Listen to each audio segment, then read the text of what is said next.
في التأمل نورا وسلام به يرقى فرشتہ نور سے پیدا کیا گیا ہے، وہ پاک ہے، وہ اللہ کے کسی حکم کی خلاف ورزی کر ہی نہیں سکتا۔ لا يعصون اللہ ما امرهم ويفعلون ما يؤمرون، وہ جو بھی اللہ تعالیٰ حکم دیتا ہے اس کی کوئی معصیت یا نافرمانی نہیں کرتے، بلکہ جو حکم لیا جاتا ہے مان لیتے۔ ذرا سا اشکال ہوا تھا، پوچھ لیا، جواب مل گیا، خاموش ہو گئے بس۔ بسم اللہ الرحمن الرحیم۔ لیکن عزازیل نامی ایک جن تھا، جو ایک تو جن ہونے کی نسبت سے فرشتوں سے کچھ نہ کچھ مماثلت تھی، قرب تھا، دوسرے یہ علم میں، زہد میں، عبادت میں اتنا اونچا تھا، اتنا اونچا تھا، اتنا اونچا تھا کہ یہ ملائکہ ہی کے صف میں شامل ہو۔ اس نے عالم بغاوت بلند کر دی۔ جب حکم دیا گیا کہ سجدہ کرو آدم کو، اب یہ دیکھیے کس قدر یہ اہم مضمون ہے، اور آپ سوچ رہے ہیں یہ باتیں آج پہلی مرتبہ ہمیں اس طرح سنائی جا رہی ہیں، یہ باتیں تو علم میں آتی نہیں ہماری۔ وجہ کیا ہے؟ آپ کو دلچسپی نہیں ان چیزوں سے۔ جدید تہذیب نے ان چیزوں کی اہمیت کو زیرو کر دیا۔ قرآن میں اہمیت کا کیا عالم ہے؟ 7 جگہ یہ مضمون قرآن میں آیا کہ فرشتوں کو ہم نے حکم دیا سجدہ کرو آدم کو، سب نے سجدہ کیا۔ فسجد الملائکۃ کلھم اجمعون، سارے کے سارے، کل کے کل، سب نے مل کر سجدہ کیا آدم کو۔ اللہ کے حکم سے فوراً تعبیل کر دی۔ الا ابلیس ابا واستکبر وکان من الکافرین، ابلیس نے نہیں کیا، انکار کیا، استکبار کیا، گھمنڈ۔ اور اس کو سورہ کہف میں بیان کر دیا گیا، یہ اس لیے کہ وہ اصل میں جنات میں سے تھا، اگرچہ شامل تو تھا فرشتوں میں اس وقت۔ کان من الجن ففسق عن امر ربہ، وہ اصل میں جنات میں سے تھا، اس وجہ سے وہ اپنے رب کے اس فیصلے کے خلاف کھڑا ہو گیا، سرکشی تھی اس میں۔ یہ معاملہ اتنا اہم ہے، اب آپ سمجھیے کہ 7 مرتبہ سورہ بقرہ، سورہ اعراف، سورہ حجر، سورہ بنی اسرائیل، سورہ کہف، سورہ طٰہٰ، سورہ صاد، 6 مکی صورتوں میں ذکر ہے یہ، اور ایک مدنی صورت سورہ بقرہ۔ ان میں سے اکثر مقامات پر پھر جب اللہ نے کہا کہ اچھا تم نے یہ سرکشی کی ہے اور ہمارے حکم کی خلاف ورزی کی ہے تو یہاں سے نکل جاؤ، دفع ہو جاؤ، تم مردود ملعون، ان علیک لعنتی الی یوم الدین، اب تجھ پر لعنت رہے گی میری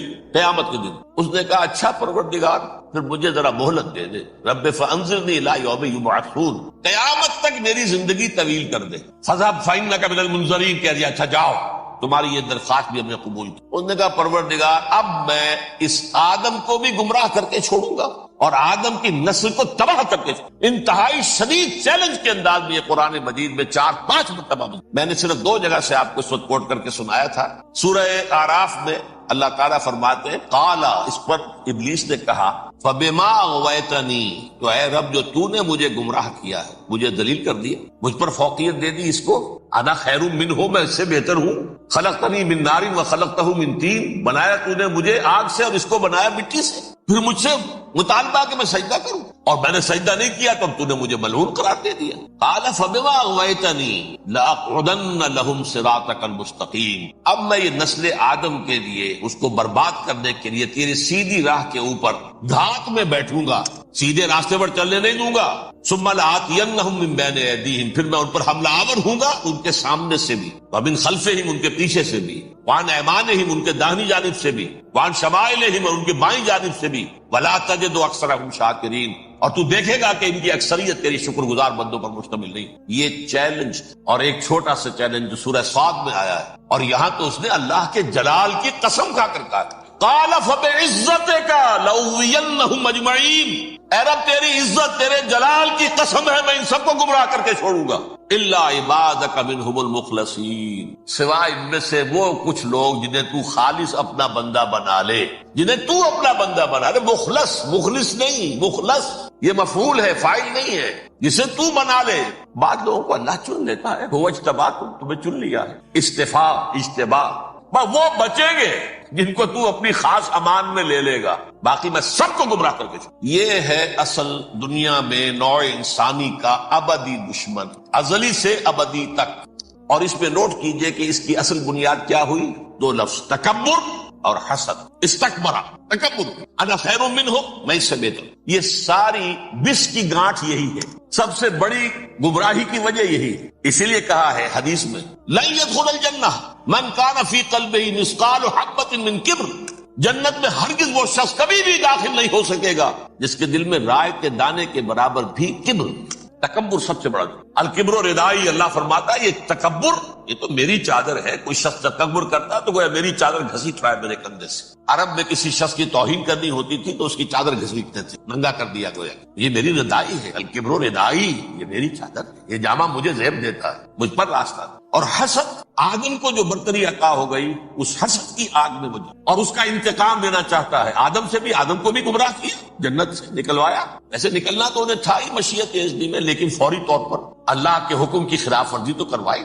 فعصى آدم ربه فغوى، آدم نے اپنے رب کے حکم کی نافرمانی کی، گمراہ ہوا عارضی طور پر. یہ دوسری بات ہے، توبہ کر لی، اللہ نے توبہ قبول فرما لی، معاف کر لی. کوئی مستقل جو ہے وہ نسل انسانی پر اس گناہ کا اثر متوارث طور پر نہیں آ رہا ہے، ختم ہو چکا معاملہ، ہوا تھا ہو گیا. فتلقى آدم من ربه كلمات فتاب عليه انه هو التواب الرحیم. اور توبہ کی شان یہ ہے جب وہ قبول ہو جائے اللہ کی جناب میں، کیا تائب من الذنب كمن لا ذنب له، گناہ سے توبہ کرنے والا ایسے ہوتا ہے جیسے اس نے کبھی گناہ کیا ہی نہیں. لیکن بارہ کو گمراہ کرنے میں کامیاب ہو گیا، حضرت آدم اور حوا کو. اور نوع انسانی کی عظیم اکثریت اس کے داؤ میں آئی ہوئی ہے نہیں. کتنے ہیں وہ عباد اللہ المخلصین، الا عبادک منہم المخلصین، جو واقعتاً خالصتاً اللہ کے بندے بنے، جنہیں اللہ نے اپنا بنا لیا، اپنا قرار دے دیا. اب اس کے ساتھ نوٹ کیجئے، اس ابلیس کے ساتھ ایک فوج بھی ہے جسے قرآن مجید میں کہا گیا ہے یہ اس کی پارٹی ہے، حزب الشیطان. یہ اکیلا نہیں ہے. ایک تو وہ عزازیل ہے، اس کی طویل ترین عمر اللہ نے دے دی، وہ تو قیامت تک رہے گا. باقی بھی جنات جو ہیں ان کی نسل میں سے یا اس کی نوع میں سے، اس کی نسل میں سے جنات کی عمریں انسانوں کی عمروں سے زیادہ ہیں، بہت زیادہ ہیں. لیکن پھر بھی اتنی نہیں ہے. یہ خاص ہے اس کا معاملہ کہ اس نے کہا تھا رب انظرنی الی یوم یبعثون، مجھے دے دے مہلت اس وقت تک تاکہ میں ثابت کر کے دکھا دوں کہ جسے تو نے یہ خلافت دیا یہ اس کا اہل نہیں ہے. Let me prove this point ولا تجد اکثرهم شاکرین، تو ان کی اکثریت کو شکر گزار نہیں پائے گا. وہ ابلیس جو ہے وہ ریکروٹ کرتا ہے اپنے فوجی، اول تو خود جنات میں جو اس کے نمبر 1 لشکری. قرآن مجید میں اس کا اشارہ دیا گیا ہے انہ یراکم هو وقبیلہ من حیث لا ترونہم. دیکھو لوگو، اے انسانوں، وہ ابلیس لعین عزازیل اور جو اس کی قبیلے کے لوگ ہیں، جنات ہیں، وہ تمہیں وہاں سے دیکھتے ہیں اور تاکتے ہیں اور حملہ کرتے ہیں جہاں سے تم انہیں نہیں دیکھتے. وہ غیر مرئی ہیں، انویزیبل ہے، تمہیں نظر نہیں آتے. ویزیبل دشمن کا وار تو روک لو گے، انویزیبل کا کیسے روکو گے؟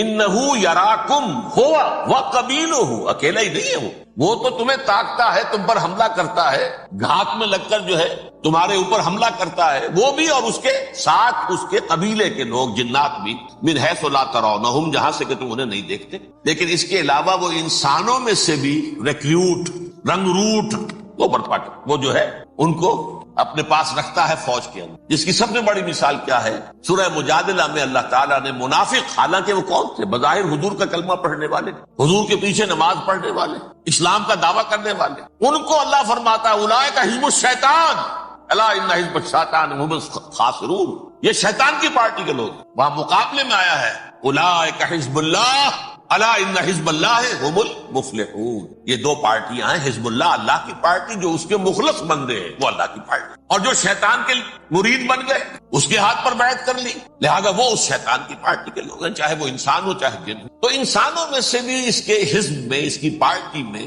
اس کے ایجنٹ ہیں، اور بلکہ بہت سے تو ایسے ہیں کہ جو جنات کے بھی کان کتر دیں، ان کو بھی شیطنت سکھا دیں، پڑھا دیں. لیکن اب ایک بات سمجھیے، ایک دنیا میں نسل اور قوم بھی ایسی ہے جو ایک خاص وقت سے بحیثیت مجموعی من حیث القوم ابلیس کی ایجنٹ بن گئی. وہ کون ہے؟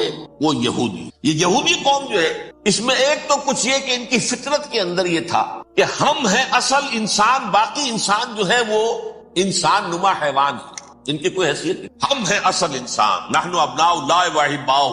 باقی یہ جینٹائلز، یہ گوئمز، غیر یہودی، یہ تو حیوانات ہیں. اب جیسے کہ انسانوں کو حق ہے کہ حیوانوں کو ایکسپلائٹ کرے، استعمال کرے. گھوڑے کو آپ تانگے میں باندھتے ہیں کہ نہیں؟ اس کی پسینے کی اور محنت کی کمائی ہے جو کھاتا ہے تانگا چلانے والا. البتہ یہ ضرور ہے کہ چونکہ اگلے روز پھر جوتنا ہے تو کچھ نہ کچھ تو اسے بھی کھلائے گا نا، اپنی کمائی میں سے کچھ دانے کھلائے گا، کچھ اور گھاس دے گا. یا بیل کو جوتنا ہے ہل میں تو کچھ نہ کچھ اس کو دیتا ہوگا کھانے، لیکن پھر اسے استعمال کرنا. تو ان کا مستقل قول یہ ہے کہ اصل انسان ہم ہیں، باقی پوری نوع انسانی ہمارے لیے حیوانوں کے درجے میں. ہم چاہیں جس طرح انہیں استعمال کریں، ایکسپلائٹ کریں، دھوکہ دیں، جیسے چاہیں، لوٹیں، کھسوٹیں، سب کچھ کریں، بدہضی کریں، ان سے سود لے، سب کریں، جو بھی ممکن طریقہ ہو، یہ ہمارے لیے ہم ڈومینیٹ کریں گے، اور یہ در حقیقت ہمارے اعلی کار ہے۔ ایک تو اس اعتبار سے یہود بقیہ پوری نوع انسانی کے دشمن بن گئے۔ قرآن مجید کی وہ آیت بھی میں نے آپ کو سنائی، وَقَالُوا لَيْسَ عَلَيْنَا فِي الْأُمِّيِّينَ سَبِيلٌ، یہ امیین کہتے تھے نا ان کو، جو غیر یہودی ہیں، کیونکہ ان کے پاس کتاب تھی، تورات تھی، اور کتاب نہیں تھی کسی کے پاس، لہذا یہ ان پڑھ ہے، پاگل ہے، جاہل ہے، امی ہے۔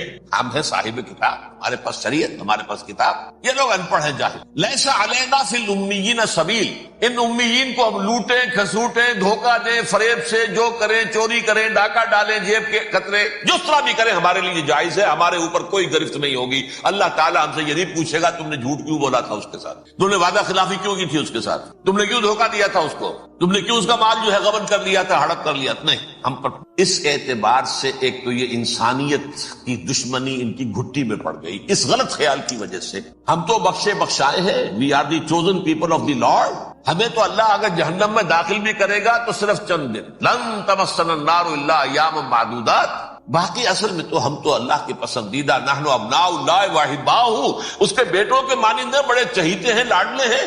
یہ باقی دنیا، باقی انسان ہماری چراہ گاہ ہے، جیسے چاہے چرے، جس طرح چاہے ہڑپ کر جائے۔ یہ تو ان کا پہلے سے مستقل معاملہ تھا، لیکن اس کے بعد ان کی تاریخ میں ایک دور وہ آیا جب حضرت مسیح علیہ السلام ان میں مبعوث کیے گئے۔ یہ 1400 سالہ تاریخ کا کلائمیکس ہے یہود کی۔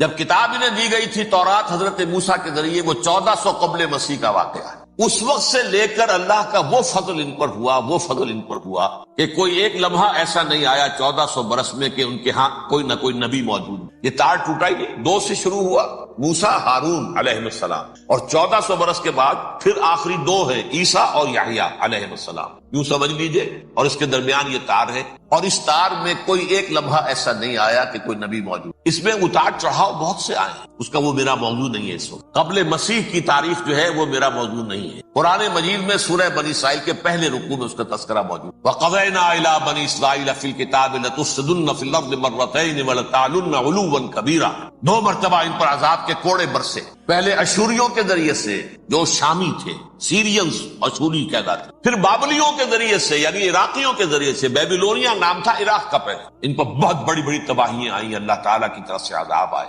اس کے بعد پھر دوسرے دور میں دوسرا اقتدار کا دور آیا، خرمستیاں بڑھ گئیں، تو پہلے گریکس کے ذریعے سے، یونانیوں کے ذریعے سے، اور پھر رومیوں کے ذریعے سے انہیں پسوایا گیا۔ یہ دور گزر چکے تھے ان پر، 2 عروج کے دور اور 2 زوال کے دور۔ میری چھوٹی سی کتاب ہے تنظیم اسلامی کا تاریخی پس منظر، شاید 6-7 روپے کی ہوگی، اس کو آپ دیکھیں گے تو اس میں اس کا پورا نقشہ آپ کو ملے۔ ویسے تو یہ کہ میری جو ذرا بڑی کتاب ہے سابقہ اور موجودہ مسلمان امتوں کا ماضی، حال اور مستقبل، اس میں میں نے ان معاملات کو بڑی تفصیل سے بحث۔ بہرحال یہ جو دور تھا ان کا 1400 سالہ، وہ اونچ نیچ سے ہوتا ہوا جب آیا ہے حضرت مسیح کی بعثت پر، تو ان کی شرارت کی انتہا یہ ہو گئی کہ اللہ تعالیٰ نے مسیح کو رسول بنا کر بھیجا، رسولاً الی بنی اسرائیل۔ حضرت موسیٰ اور حضرت عیسیٰ کے درمیان رسول کوئی نہیں ہے، سب نبی ہیں۔ حضرت موسیٰ رسول تھے اور حضرت عیسیٰ رسول، درمیان میں داؤد ہو، سلیمان ہو، یشعیاء ہو، زکریا ہو، یہ سب نبی ہیں، یحییٰ نبی ہے، رسول نہیں، لہذا وہ شہید کر دیے گئے۔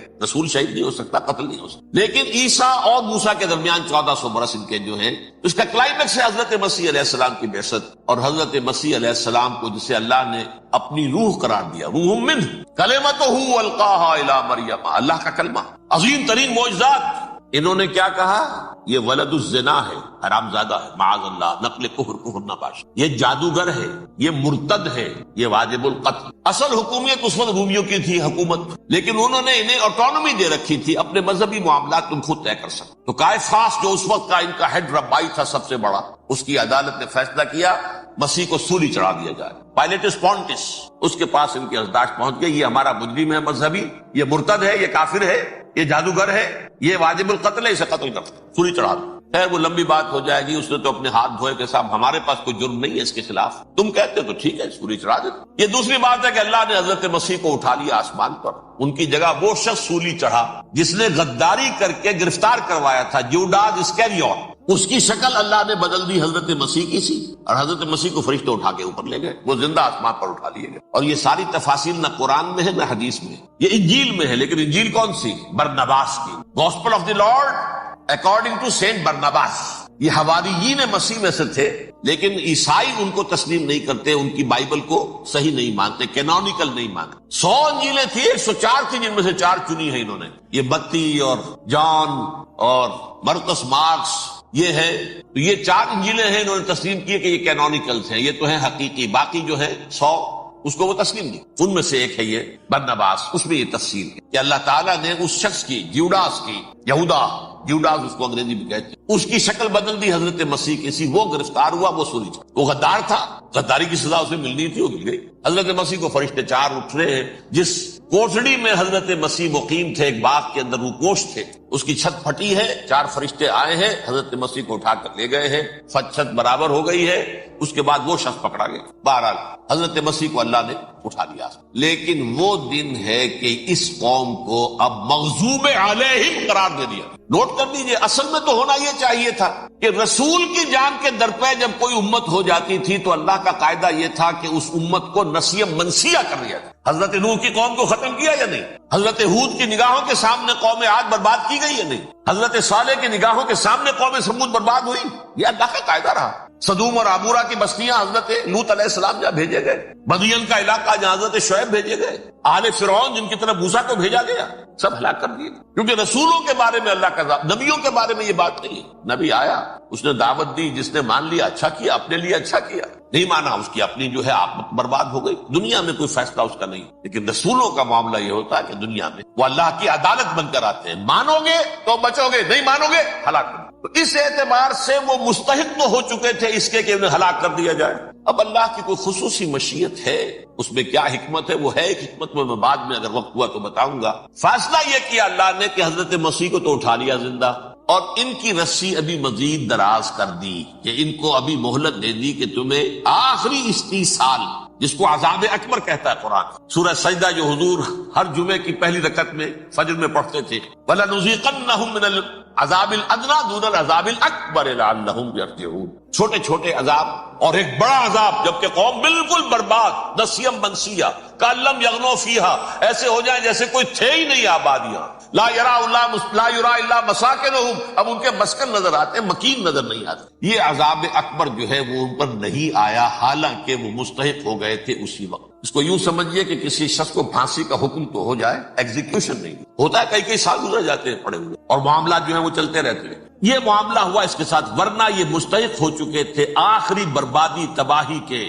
عذاب استیصال، جڑ سے کاٹ دینے والا عذاب، وہ آ سکتا تھا ان پر اسی وقت، لیکن اللہ نے ان کی مہلت دراز کی۔ لیکن اس کے بعد اللہ نے ان کو ایک اور موقع دیا، 600 برس بعد حضرت مسیح کے، محمد الرسول اللہ صلی اللہ علیہ وسلم کی بعثت۔ اور یہ میں سمجھتا ہوں کہ اس قوم پر اللہ کا اتنا بڑا فضل تھا، اتنا بڑا فضل تھا، اتنا بڑا فضل۔ اب پھر ایک موقع دیا، عسیٰ ربکم ان یرحمکم وان عدتم عدنا، دیکھو اب بھی تمہیں ہم ایک موقع دے رہے ہیں، تمہارا رب تمہارے اوپر اب بھی فضل کرنے کو تیار ہے، رحم فرمانے کو تیار ہے۔ ان ھذا القرآن یہدی للتی ہی اقوم، اس قرآن کے سائے میں آ جاؤ، یہ شاہدرا ہے ہدایت میں آنے کا، اس میں داخل ہو جاؤ، محمد کی تصدیق کرو صلی اللہ علیہ وسلم، دامن محمدی میں آ جاؤ، اب بھی ہم تمہارے گناہ بخش دیں۔ لیکن نہیں، اس قوم نے حضرت محمد صلی اللہ علیہ وسلم کی دشمنی کی کمر کسی، اور اب یوں سمجھیے اس تاریخ سے لے کر آج تک یہ گٹھ جوڑ ہے۔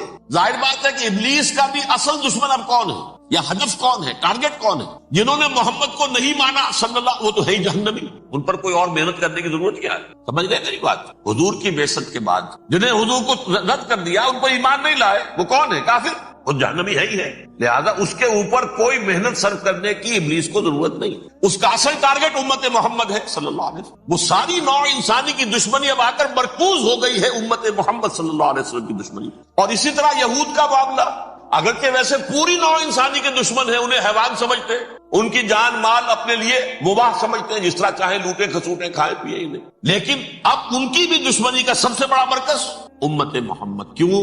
وہی تکبر اور حسد، وہی بیماری۔ انہیں تکبر یہ ہو گیا تھا کہ 2000 سال سے یہ نبوت ہماری میراث، ہماری جاگیر، بنو اسرائیل کے اندر سینکڑوں نبی آئے، 3 کتابیں اللہ نے ہمیں عطا کی، یہ کہاں سے آ گیا محمد صلی اللہ علیہ وسلم؟ معاذ اللہ ثم معاذ، یہ امیین میں سے، یہ جنٹائلز میں سے، یہ گوئلز میں سے، یہ حقیر ان پڑھ، کہاں ہم کہاں یہ نہیں تسلیم کریں۔ حالانکہ قرآن کہتا ہے یعرفونہ کما یعرفون ابناہم، ان کے علماء ایسے پہچانتے تھے حضور کو جیسے اپنے بیٹوں کو پہچانتے کہ یہ آخری نبی ہے، لیکن تکبر اور حسد کی آگ میں جلتے۔ اب ان کے بھی دشمنی کس سے ہے؟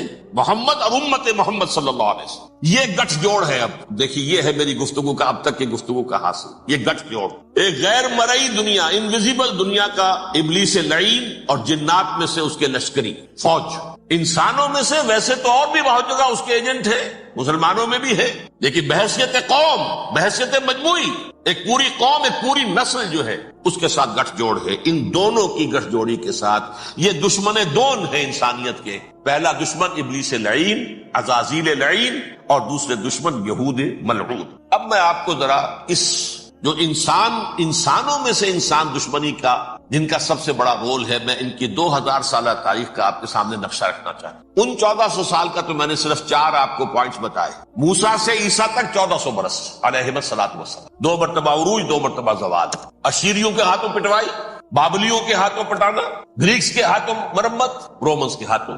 یہ جو 2000 سال ہیں، کیونکہ اب تو ظاہر بات ہے 21ویں صدی شروع ہو گئی، 20 صدیاں حضرت مسیح کو پوری ہو گئی۔ پہلی بات نوٹ کیجئے، حضرت مسیح کی پیدائش ہے سن 1 قبل مسیح۔ یہ نقطہ آپ نے کبھی سنا ہے یا نہیں؟ جب ملینیم کا سلسلہ شروع ہوا تھا پچھلے سال تو میں نے بیان کر دیا تھا کہ ایک عجیب حساب کے اندر انہوں نے غلطی کی ہوئی۔ حضرت مسیح کی پیدائش ہوئی 25 دسمبر کو، سن انہوں نے شروع کر دیا، جو اس کے بعد جنوری آئی تو پہلا سال شروع ہو گیا۔ اگر جنوری سے پہلا سال شروع ہوا تو یہ 6 دن جو ہے تو اس کے پچھلے سال میں تھے، لہذا کہا جائے گا کہ Jesus Christ was born 1 year before Christ BC۔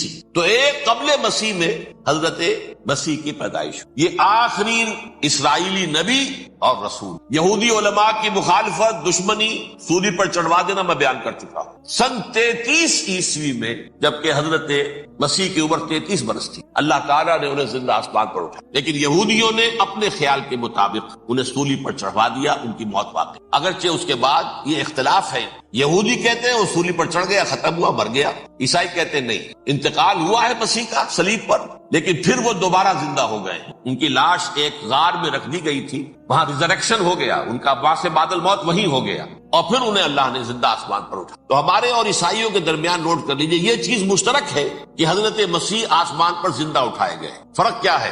وہ سمجھتے ہیں کہ سولی دیے گئے، سولی پر مرے، پھر زندہ ہوئے، پھر گئے۔ ہم سمجھتے ہیں کہ نہیں، وما صلبوہ وما قتلوہ، انہوں نے نہ صلیب دے سکے انہیں اور نہ انہیں قتل کر سکے، بل رفع اللہ الیہ، اللہ نے اٹھا لیا۔ پھر ہمارا اور یہ اس کا عیسائیوں کا ایک اور اتفاق ہے، سیکنڈ کمنگ آف جیسس، حضرت مسیح دوبارہ آئیں گے، یہ عیسائیوں کا بھی عقیدہ ہے اور ہمارا بھی۔ بہرحال تو جیسا کہ میں نے عرض کیا کہ اس وقت یہ عذاب استیصال، عذاب اکبر کے مستحق ہو چکے تھے، لیکن اللہ نے ان کی مدت دراز کی ہے، لیکن ان پر دنیاوی عذاب کا ایک کوڑا جو ہے اللہ تعالیٰ کی طرف سے اسی وقت برسا۔ دنیاوی عذاب دنیا میں رہتے ہوئے ختم نہیں کیا۔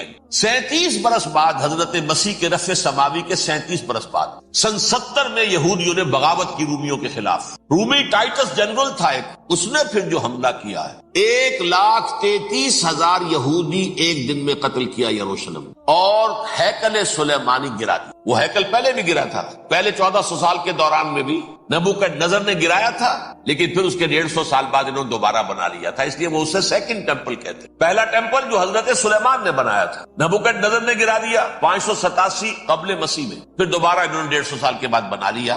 وہ اس تاریخ کا حصہ ہے، میں نے جس کے بارے میں آپ کو تفصیل نہیں بتائی۔ اس میں یہ ہوا سن 70 میں وہ گرا دیا گیا، وہ آج تک گرا پڑا ہوا ہے۔ نمبر 2 یہ کہہ دیا گیا کہ یہودیوں اس ارض فلسطین سے نکل جاؤ، تم یہاں نہیں رہ سکتے اب۔ لہذا جس کا جہاں سینگ سمایا چلا گیا، یورپ میں چلے گئے، ایشیا میں آ گئے، عرب میں آ گئے، یہ 3 قبیلے جو رات بھی میں نے عرض کیا تھا، بنو قینقاع، بنو نذیر اور بنو قریظہ، یہ وہاں سے آ کے مدینے میں آباد ہو گئے۔ جس کا جہاں سینگ سمایا، افریقہ میں، ہندوستان میں، جہاں چلے گئے۔ ڈایاسپورا اسے کہتے ہیں، وہ آپ نوٹ کر لیجیے اس لفظ کو، ڈایاسپورا۔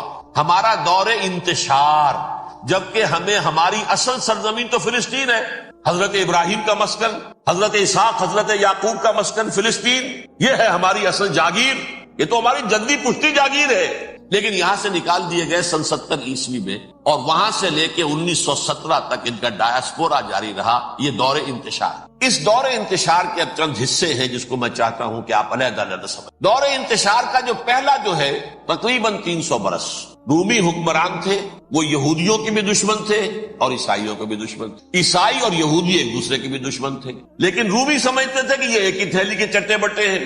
رومیوں کے نزدیک عیسائی بھی یہودیوں ہی کا ایک فرقہ تھے، کوئی علیحدہ مذہب تو تھا ہی نہیں. لہذا رومی جو ہیں رومنز، وہ ان دونوں کو ستاتے تھے، مارتے تھے، اور یہ آپس میں لڑتے تھے. یہودی عیسائیوں کو مارتے تھے، عیسائی یہودیوں کو مارتے تھے. یہ ہے 300 برس تک کی تاریخ. سن 300 عیسوی میں کیا ہوا؟ ایک معجزہ ہو گیا. بہت عظیم ایمپرر کانسٹینٹائن، قسطنطین اعظم، رومن ایمپررز میں سے بہت بڑا ایمپرر، وہ عیسائی ہو گئے. اب تو معاملہ بالکل تلپٹ ہو گیا، پوری سلطنت عیسائی ہو گئی.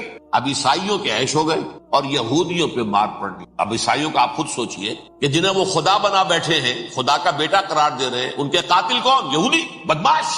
لہذا ان کی وہ پٹائی شروع ہوئی ہے یورپ میں، پوری رومن امپائر میں. انہیں ذلیل کیا گیا، شہروں میں آمد بند، علیحدہ رہو، گھیٹوز کے اندر رہو. یہودی کا نام جو ہے وہ گالی بن گیا، جیسے آج بھی یہودی گالی کہتے ہیں، جیسے خنزیر کا لفظ. آخر وہ بھی اللہ کی مخلوق ہے، لیکن آپ کو معلوم ہے کوئی شخص زبان پہ نام نہیں لانا چاہتا خنزیر کا، سور کا. ہے تو مخلوق، وہ بھی ایک حیوان ہے. ایسے ہی ہے یہودی گالی، جیوٹ گالی. لہذا ایک طرف تو ان دونوں کے درمیان دشمنی، جس کو قرآن کہتا ہے وَأَغْرَيْنَا بَيْنَهُمُ الْعَدَاوَةَ وَالْبَغْضَاءَ، ہم نے ان کے مابین دشمنی جو ہے پیدا کر دی. اور جب یہ پوری سلطنت عیسائی ہو گئی تو قافیہ تنگ ہو گیا یہودیوں کا. اب آئیے 571 عیسوی، یعنی جب کہ ڈائسپورا کو کتنا عرصہ ہو چکا تھا؟ 500 برس. سن 70 سے شروع ہوا نا ڈائسپورا، جب ٹائٹس نے گرایا ہے ہیکل کو اور نکال باہر کیا انہیں فلسطین سے، بھاگ جاؤ یہاں ایک یہودی بھی نہیں رہے گا، فلسطین سے نکال دیا. اس کے پورے 500 برس بعد سن 571 عیسوی میں حضور کی پیدائش ہوئی، ولادت باسعادت محمد رسول اللہ صلی اللہ علیہ وسلم. 610 میں آپ پر وحی کا آغاز ہوا. لیکن حضور کے ساتھ ان کا معاملہ کیا رہا؟ اول تو جبکہ حضور ابھی مکے ہی میں تھے، یہودیوں نے ریشہ دوانیاں شروع کر دی حضور کے خلاف. قریش مکہ کو سکھاتے تھے، پڑھاتے تھے، ان سے یہ پوچھو، ان سے یہ پوچھو، یہ اس طرح تنگ کرو، ان سے یہ امتحان لو. یہ آپ کے علم میں سورہ بنی اسرائیل میں، سورہ کہف میں وہ سوالات، جو امتحانی سوالات آئے تھے. ذوالقرنین کون تھا؟ اصحاب کہف کون تھے؟ تم رسول بنے پھرتے ہو تو بتاؤ، اور یہ روح کی حقیقت کیا بتاؤ. یہ ساری ریشہ دوانیاں کر رہے تھے بیٹھے ہوئے ابھی وہیں پر. حضور ابھی پہنچے بھی نہیں. ہجرت فرما کر حضور تشریف لے آئے تو حضور نے، جسے ماسٹر سٹروک کہا جائے گا، یعنی اسٹیٹس مین شپ کا ماسٹر سٹروک، آپ نے مدینے میں آتے یہودیوں کے ساتھ پیکٹ کر دی، جوائنٹ ڈیفنس پیکٹ آف مدینہ، کہ اگر مکے والے ہم پر حملہ کریں گے تو ہم مل جل کر ایک قوم کی حیثیت سے مقابلہ کریں. یہ میثاق مدینہ کہلاتا ہے، جس کے بہت غلط معنی پہنائے جا رہے ہیں آج کل. بہرحال میں موضوع میرا چونکہ یہ نہیں، میں ادھر نہیں جاؤں گا. لیکن ہوا کیا؟ ہر مرتبہ یہ خیانت کے مرتکب ہوئے. ان نے جو عہد کیے تھے ان سے پھرے. اندر ہی اندر سازش، ریشہ دوانی، حضور کی بدترین دشمنی. سورہ نساء کی آیت نمبر 12 میں 13 میں فرمایا ہے لا تزال تطلع علی خائنۃ منہم. اے نبی، ہمیشہ آپ کے علم میں ان کی طرف سے خیانتیں، بددیانتیاں آتی رہیں گی. اور بار بار وہ مسلسل جنگ کی آگ بھڑکاتے تھے. قریش کو دعوت دیتے، آؤ آؤ آؤ، ہم اندر سے بغاوت کر دیں گے، تم آؤ تو صحیح، ختم کریں محمد کو اور اہل ایمان کو صلی اللہ علیہ وسلم رضی اللہ تعالی عنہ. لیکن پھر جب وہ آتے تھے تو یہ دبک جاتے تھے، ان میں ہمت نہیں تھی، میدان کے مرد نہیں رہے تھے. یہ سورہ حشر میں ان کا نقشہ کھینچا گیا ہے. کھلے میدان میں مقابلے کی اس کے اندر صلاحیت ہی نہیں. یہ تو فصیلوں کے پیچھے سے، جیسے عورتیں کہیں دیہات میں لڑائی ہوتی ہے تو مرد جو ہے گلیوں میں لڑتے ہیں، عورتیں اوپر سے پتھر پھینکتی ہیں، بس وہ کام یہ کر سکتے تھے. من ورائے جدر، فصیلوں کے پیچھے سے، جنگ میں میدان میں نہیں آ سکتے. بہرحال قرآن مجید میں ہے یہ سورہ مائدہ کی آیت نمبر 64، کلما اوقدوا نارا للحرب اطفاها اللہ. اکثر و بیشتر مواقع پر تو یہ جب آگ بھڑکاتے تھے جنگ کی، اللہ اسے بجھا دیتا تھا. لیکن بہرحال اس کے باوجود جنگیں ہوئی، غزوہ بدر، غزوہ احد ہوئی کہ نہیں. یہ ساری اس اصل شرارت میں، اور اس کے نتیجے میں حضور نے پھر ایک ایک کر کے 3 قبیلوں کو سزا دی. غزوہ بدر کے فوراً بعد بنو قینقاع نکالے گئے، غزوہ احد کے فوراً بعد بنو نذیر نکالے گئے، اور غزوہ احزاب کے بعد بنو قریظہ نکال دیے. یہ تو میں نے آپ کے سامنے رکھ دیا صرف حضور کے زمانے میں ان کا کیا رہا. دشمن، رات بھی ہم نے وہ آیت پڑھی تھی، لَتَجِدَنَّ أَشَدَّ النَّاسِ عَدَاوَةً لِلَّذِينَ آمَنُوا الْيَهُودُ وَالَّذِينَ أَشْرَكُوا. اہل ایمان کی دشمنی میں شدید ترین تم پاؤ گے یہودیوں کو اور مشرکین. مشرکین بھی بعد میں ہے، پہلے یہودی. حضور کے بعد کیا ہوا اب یہ نوٹ کیجئے، یہ ان کی تاریخ کا دوسرا دور. حضرت عمر رضی اللہ تعالیٰ عنہ کا عہد خلافت ہے. بیت المقدس کا محاصرہ کیا گیا، فصیل بڑی اونچی، شہر اندر سے سیلف سفیشینٹ، حملے کا راستہ کوئی نہیں. محاصرہ طول کھینچ رہا ہے لیکن ان کے پاس رسد بھی موجود ہے، پانی بھی موجود ہے، وہ دروازے بند کر کے بیٹھے ہوئے. بالآخر اللہ تعالیٰ کی مشیت کا ظہور کیسے ہوا؟ ان کے کچھ علماء آئے فصیل پر، کہا دیکھو مسلمانوں، تم قیامت تک بھی یہاں پڑے رہو گے محاصرہ کر کے ہمارا یہ شہر فتح نہیں. ہاں ایک درویش بادشاہ کے ہاتھوں یہ شہر فتح ہونا ہے، لیکن تمہارے اندر ہمیں وہ نظر نہیں. ابو عبیدہ بن الجراح رضی اللہ تعالی عنہ امین هذه الامہ، ان کا فوراً ذہن گیا وہ درویش بادشاہ مدینے میں بیٹھا ہوا ہے عمر رضی اللہ عنہ. اب ایک اور عمر بھی ہے جو قندھار میں بیٹھا ہے، نقشہ وہی ہے، سادگی کی حد تک نقشہ وہی، بالکل وہی، اپنی آنکھوں سے دیکھا وہی سادگی. عمر اول عمر ثانی تھے عمر بن عبدالعزیز.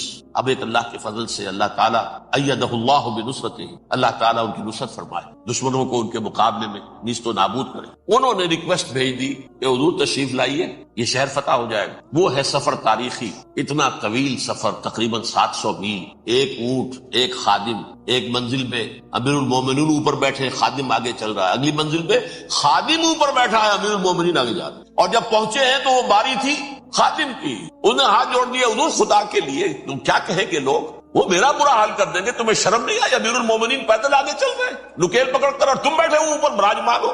حضرت عمر فرمایا الدور دورک، نہیں باری تمہاری ہے، بیٹھ. اس حال میں پہنچے ہیں. اور پھر یہ کہ ابو عبیدہ بن الجراح آئے ہیں، استقبال کیا ہے تو دیکھا ہے اس حال میں چلے آ رہے ہیں. عمر نکیل پکڑے ہوئے چلے آ رہے ہیں، اور کہتے ہیں کہ کہیں کیچڑ ویچڑ تھا، جوتے خراب ہو گئے تھے، وہ بھی اتار کے ہاتھ میں پکڑے ہوئے، کپڑے تو تھے ہی پھٹے ہوئے. انہوں نے کہا کہ حضرت ابو عبیدہ نے، دیکھیے یہ بڑا متمدن ملک ہے، بڑا مہذب علاقہ ہے، یہ آپ ذرا حلیہ اپنا دوست فرما دیں تب جا کے پیش ہم آپ کو کریں گے. آپ نے فرمایا نحن قوم اعزنا اللہ بالاسلام، ہم وہ قوم ہیں جنہیں اللہ نے عزت دی ہے اسلام کے ذریعے سے، کپڑوں کے ذریعے سے، دولت کے ذریعے سے. اسی حال میں گئے ہیں، اوپر سے انہوں نے کھڑے ہو کر نشانیاں دیکھی ہیں، اپنی کتابیں کھولی، ہاں یہ وہی ہے. اچھا لو جی سرنڈر، شہر تمہارے ہاتھ. خون کا ایک قطرہ نہیں بہا اور بیت المقدس فتح. لیکن اس وقت حضرت عمر نے ایک نرمی یہ کی کہ یہودیوں کے لیے بھی اسے اوپن سٹی قرار دے دیا. یہ احسان عظیم حضرت عمر کا. اس سے پہلے یہودی آ ہی نہیں سکتا تھا، داخل ہی نہیں ہو سکتا تھا،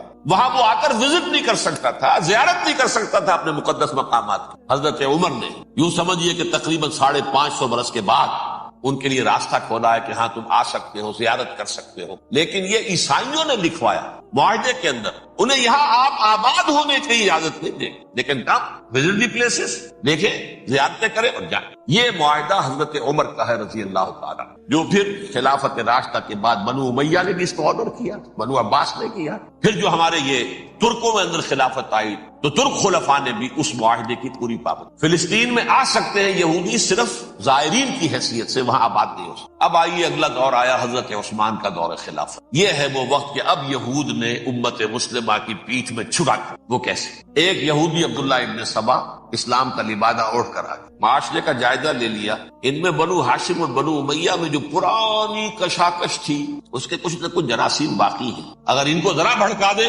تو مسلمانوں میں انتشار. کہا یہ عثمان کون ہے؟ یہ تو بنو امیہ میں سے ہے، یہ حق تو بنو ہاشم کا ہے، خلافت ان کے پاس ہونی چاہیے، محمد کے تو رشتہ دار وہ ہے صلی اللہ علیہ وسلم. عوام الناس کے اندر بات پھیلنی شروع ہوئی. پھر ایک بڑی سازش کے انداز میں حضرت عثمان کے خلاف پروپیگنڈا، حضرت عثمان کے جو عاملین تھے، گورنر تھے، ان کے خلاف پروپیگنڈا، اور ایسی ہوشیاری کرتے تھے کہ کوفے میں کوفے کے حاکم کے خلاف کچھ نہیں کہنا، اجی مصر میں یہ ہو رہا ہے، اجی شام میں یہ ہو رہا ہے، اجی یہ جو عثمان ہے وہ یہ کر رہا ہے، یہ ظلم ہو رہا ہے، یہ لوٹ مار ہو رہی ہے، یہ خیانتیں ہو رہی ہیں. اب نہ تو اس زمانے میں مینز آف کمیونیکیشن، کیسے تصدیق کریں؟ افواہیں تو آپ آج کراچی کے اندر شروع ہو جائے تو پتہ نہیں چل سکتا کسی کو کہ کیا اس میں صداقت ہے کیا جھوٹ ہے. اور بری بات جو ہے فطرت انسانی کی کمزوری ہے، وہ فوراً قبول کرتا ہے. کسی کے بارے میں اچھی بات ماننے کو تیار نہیں ہوتا، لیکن بری بات تو فوراً تیار ہے. بہرحال یہ فتنہ انہوں نے اٹھایا، حضرت علی کی الوہیت کا فتنہ اٹھایا، حضرت عثمان کے خلاف الفتنۃ الکبریٰ برپا کیا. حضرت عثمان شہید ہوئے. اس کے بعد 5 برس تک مسلمان ایک دوسرے کی گردنیں کاٹتے رہے، باہمی خانہ جنگی ہوئی.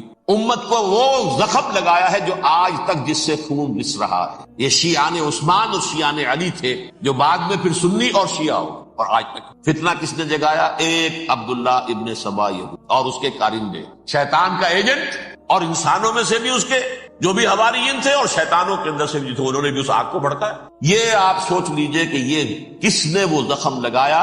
یہودی. اگلا دور آیا، خلافت راشدہ ختم ہوئی، بنو امیہ کا بھی دور کافی گزر گیا. طارق ابن زیاد 712 عیسوی میں حملہ کرتے ہیں اسپین. اسپین اس وقت عیسائیت کا بہت بڑا گڑھ، بڑے کٹر ترین عیسائی جو ہے وہ اسپین میں، لہذا یہودیوں کی وہاں بہت پٹائی ہوتی تھی، بہت پٹائی ہوتی. میں بتا چکا ہوں، دشمنی تھی چلی آ رہی تھی عیسائیوں کے ہاتھوں یہودیوں کی. وہ تو سن 300 عیسوی سے ایمپرر کانسٹنٹائن کے بعد سے شروع ہو گئی تھی. اس حوالے سے یہودیوں نے اس وقت چالاکی یہ برتی، کچھ راستے واسطے بتائے، کچھ مدد کی طارق ابن زیاد کی. طارق ابن زیاد نے انہیں اپنا محسن سمجھا. ہسپانیہ فتح ہو گیا تو یہودی چونکہ محسنین کی فہرست میں آ چکے تھے، انہیں بہت اقتدار نصیب، بڑی سپورٹ مسلمانوں نے. ان کے بڑے بڑے علماء جو اسی دور کے اندر پیدا ہوئے، بڑے بڑے تھنکرز ان کے اسی دور میں پیدا ہوئے. بن گوریون جو کہ ایک وزیر اعظم تھا اسرائیل کا، اس نے یہ لکھا ہے اپنی کتاب میں، Muslim Spain was the golden era of our diaspora.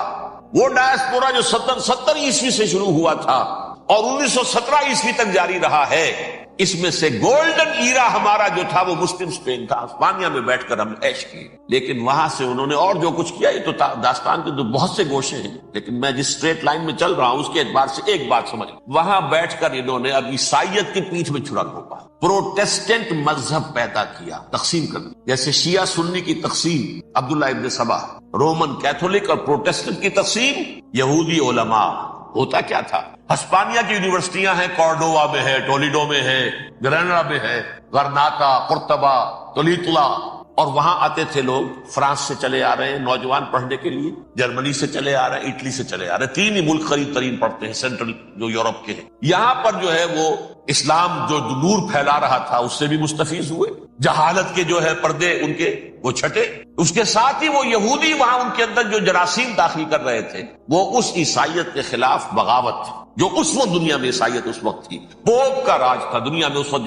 Europe میں جو عیسائیت تھی اس میں ایک طرف بادشاہ تھے، لیکن بادشاہوں کی حیثیت وہاں پر یوں سمجھ لیجئے کٹ پتلیوں کی تھی، اصل قوت پوپ کے ہاتھ میں تھی. اور پوپ کو انہوں نے، جیسے قرآن نے کہا، اتخذوا احبارہم ورہبانہم اربابا من دون اللہ، کیونکہ سینٹ پال نے شریعت موسوی ساقط کر دی تھی تو اب شریعت تھی ہی نہیں. پوپ کو اختیار تھا جس چیز کو چاہے حلال قرار دے دے، جس چیز کو چاہے حرام قرار دے. اتخذوا احبارہم ورہبانہم اربابا من دون اللہ. انہوں نے کہا صاحب یہ پوپ کس بلا کا نام ہے، یہ بھی انسان ہے. بات تو ٹھیک تھی نا، اصل حیثیت تو کتاب کی ہونی چاہیے، ڈیوائن بک، ریویلڈ اسکرپچر. لہذا یہ کتاب ہر شخص پڑھ سکتا ہے. کوئی پوپ کے باپ کو جو ہے کوئی اس کے لیے پروپرائٹری رائٹس تو نہیں ہے کہ صرف پوپ پڑھ سکتا ہے یا پادری پڑھ سکتے ہیں. ہم بھی پڑھ سکتے، ہم بھی سمجھ سکتے. یہ باتیں تھی کہ جن کو بڑھا چڑھا کر بیان کر کے اور پوپ کا اقتدار ختم کرا دیا اور توجہ مرکوز کر دی بائبل کی طرف. اب بائبل میں بڑا حصہ تو اولڈ ٹیسٹامنٹ کا ہے.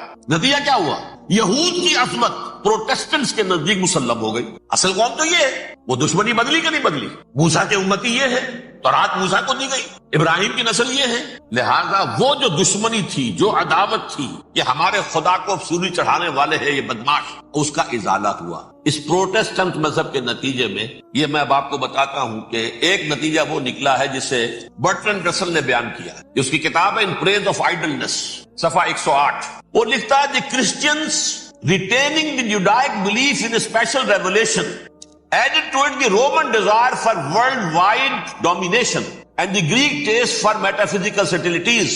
The combination produced the most fiercely persecuting religion that the world has yet known. یہ 3 چیزیں آ کر عیسائیت میں مل گئی.